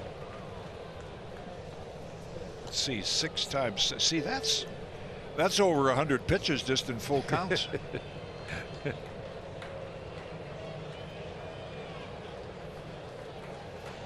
And then with the Twins hitting those full counts, Simmons and Arise, with all the pitches they spoiled. There's a ground ball. Sano to the bag. Polanco with the flip to first, 1 away. And that'll bring up Goodrum.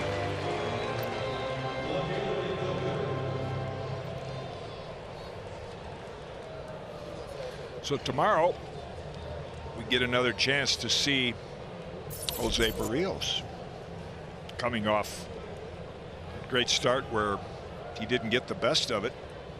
A couple of walks early on and the Tigers took the lead, but boy, did he pitch as good as he's pitched all year.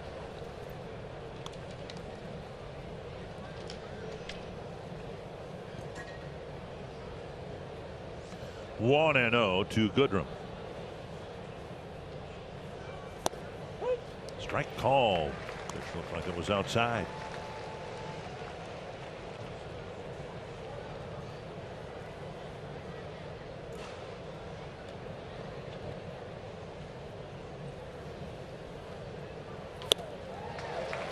A little more zip on Duffy's fastball in the middle months of the season. 93 gets a swing and a miss.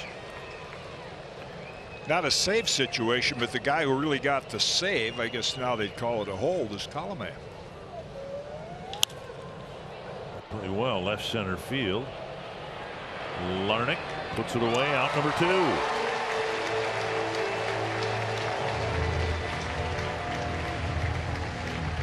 And that'll bring up Zach Short.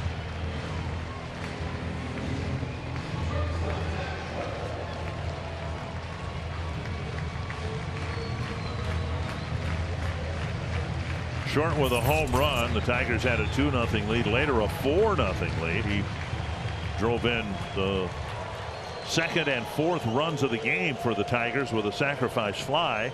Also has a single, and now he takes a strike on the outside edge.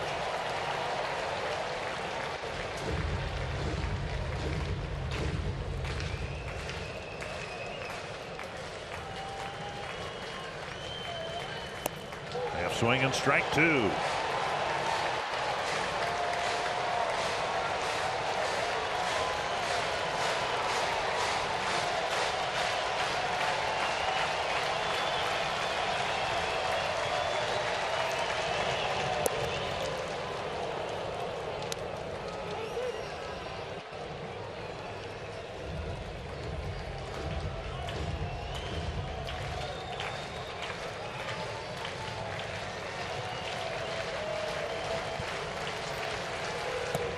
Missing down and away.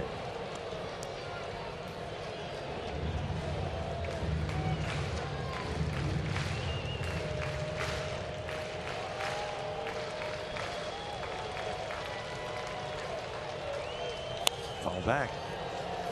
Well, Duffy's pitch count climbing. This will be his 20th. Day game tomorrow, and then 4 off days for everybody on the team except Nelson Cruz.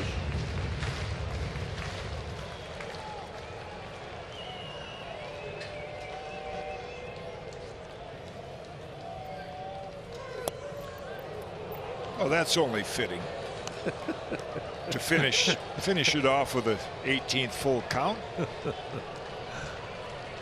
Well, a good take by Short to bring us to the full count again. And a fastball to end the game.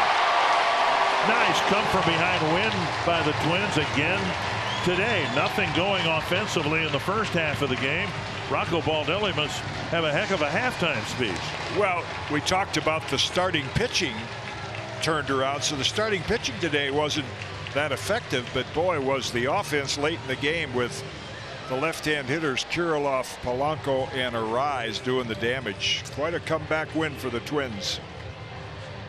And we're going to hear from Jorge Polanco, who hit the game-turning 3-run home run, as the Twins now have won 3 in a row. Tomorrow they'll go for the sweep, but first, the Twins live postgame show.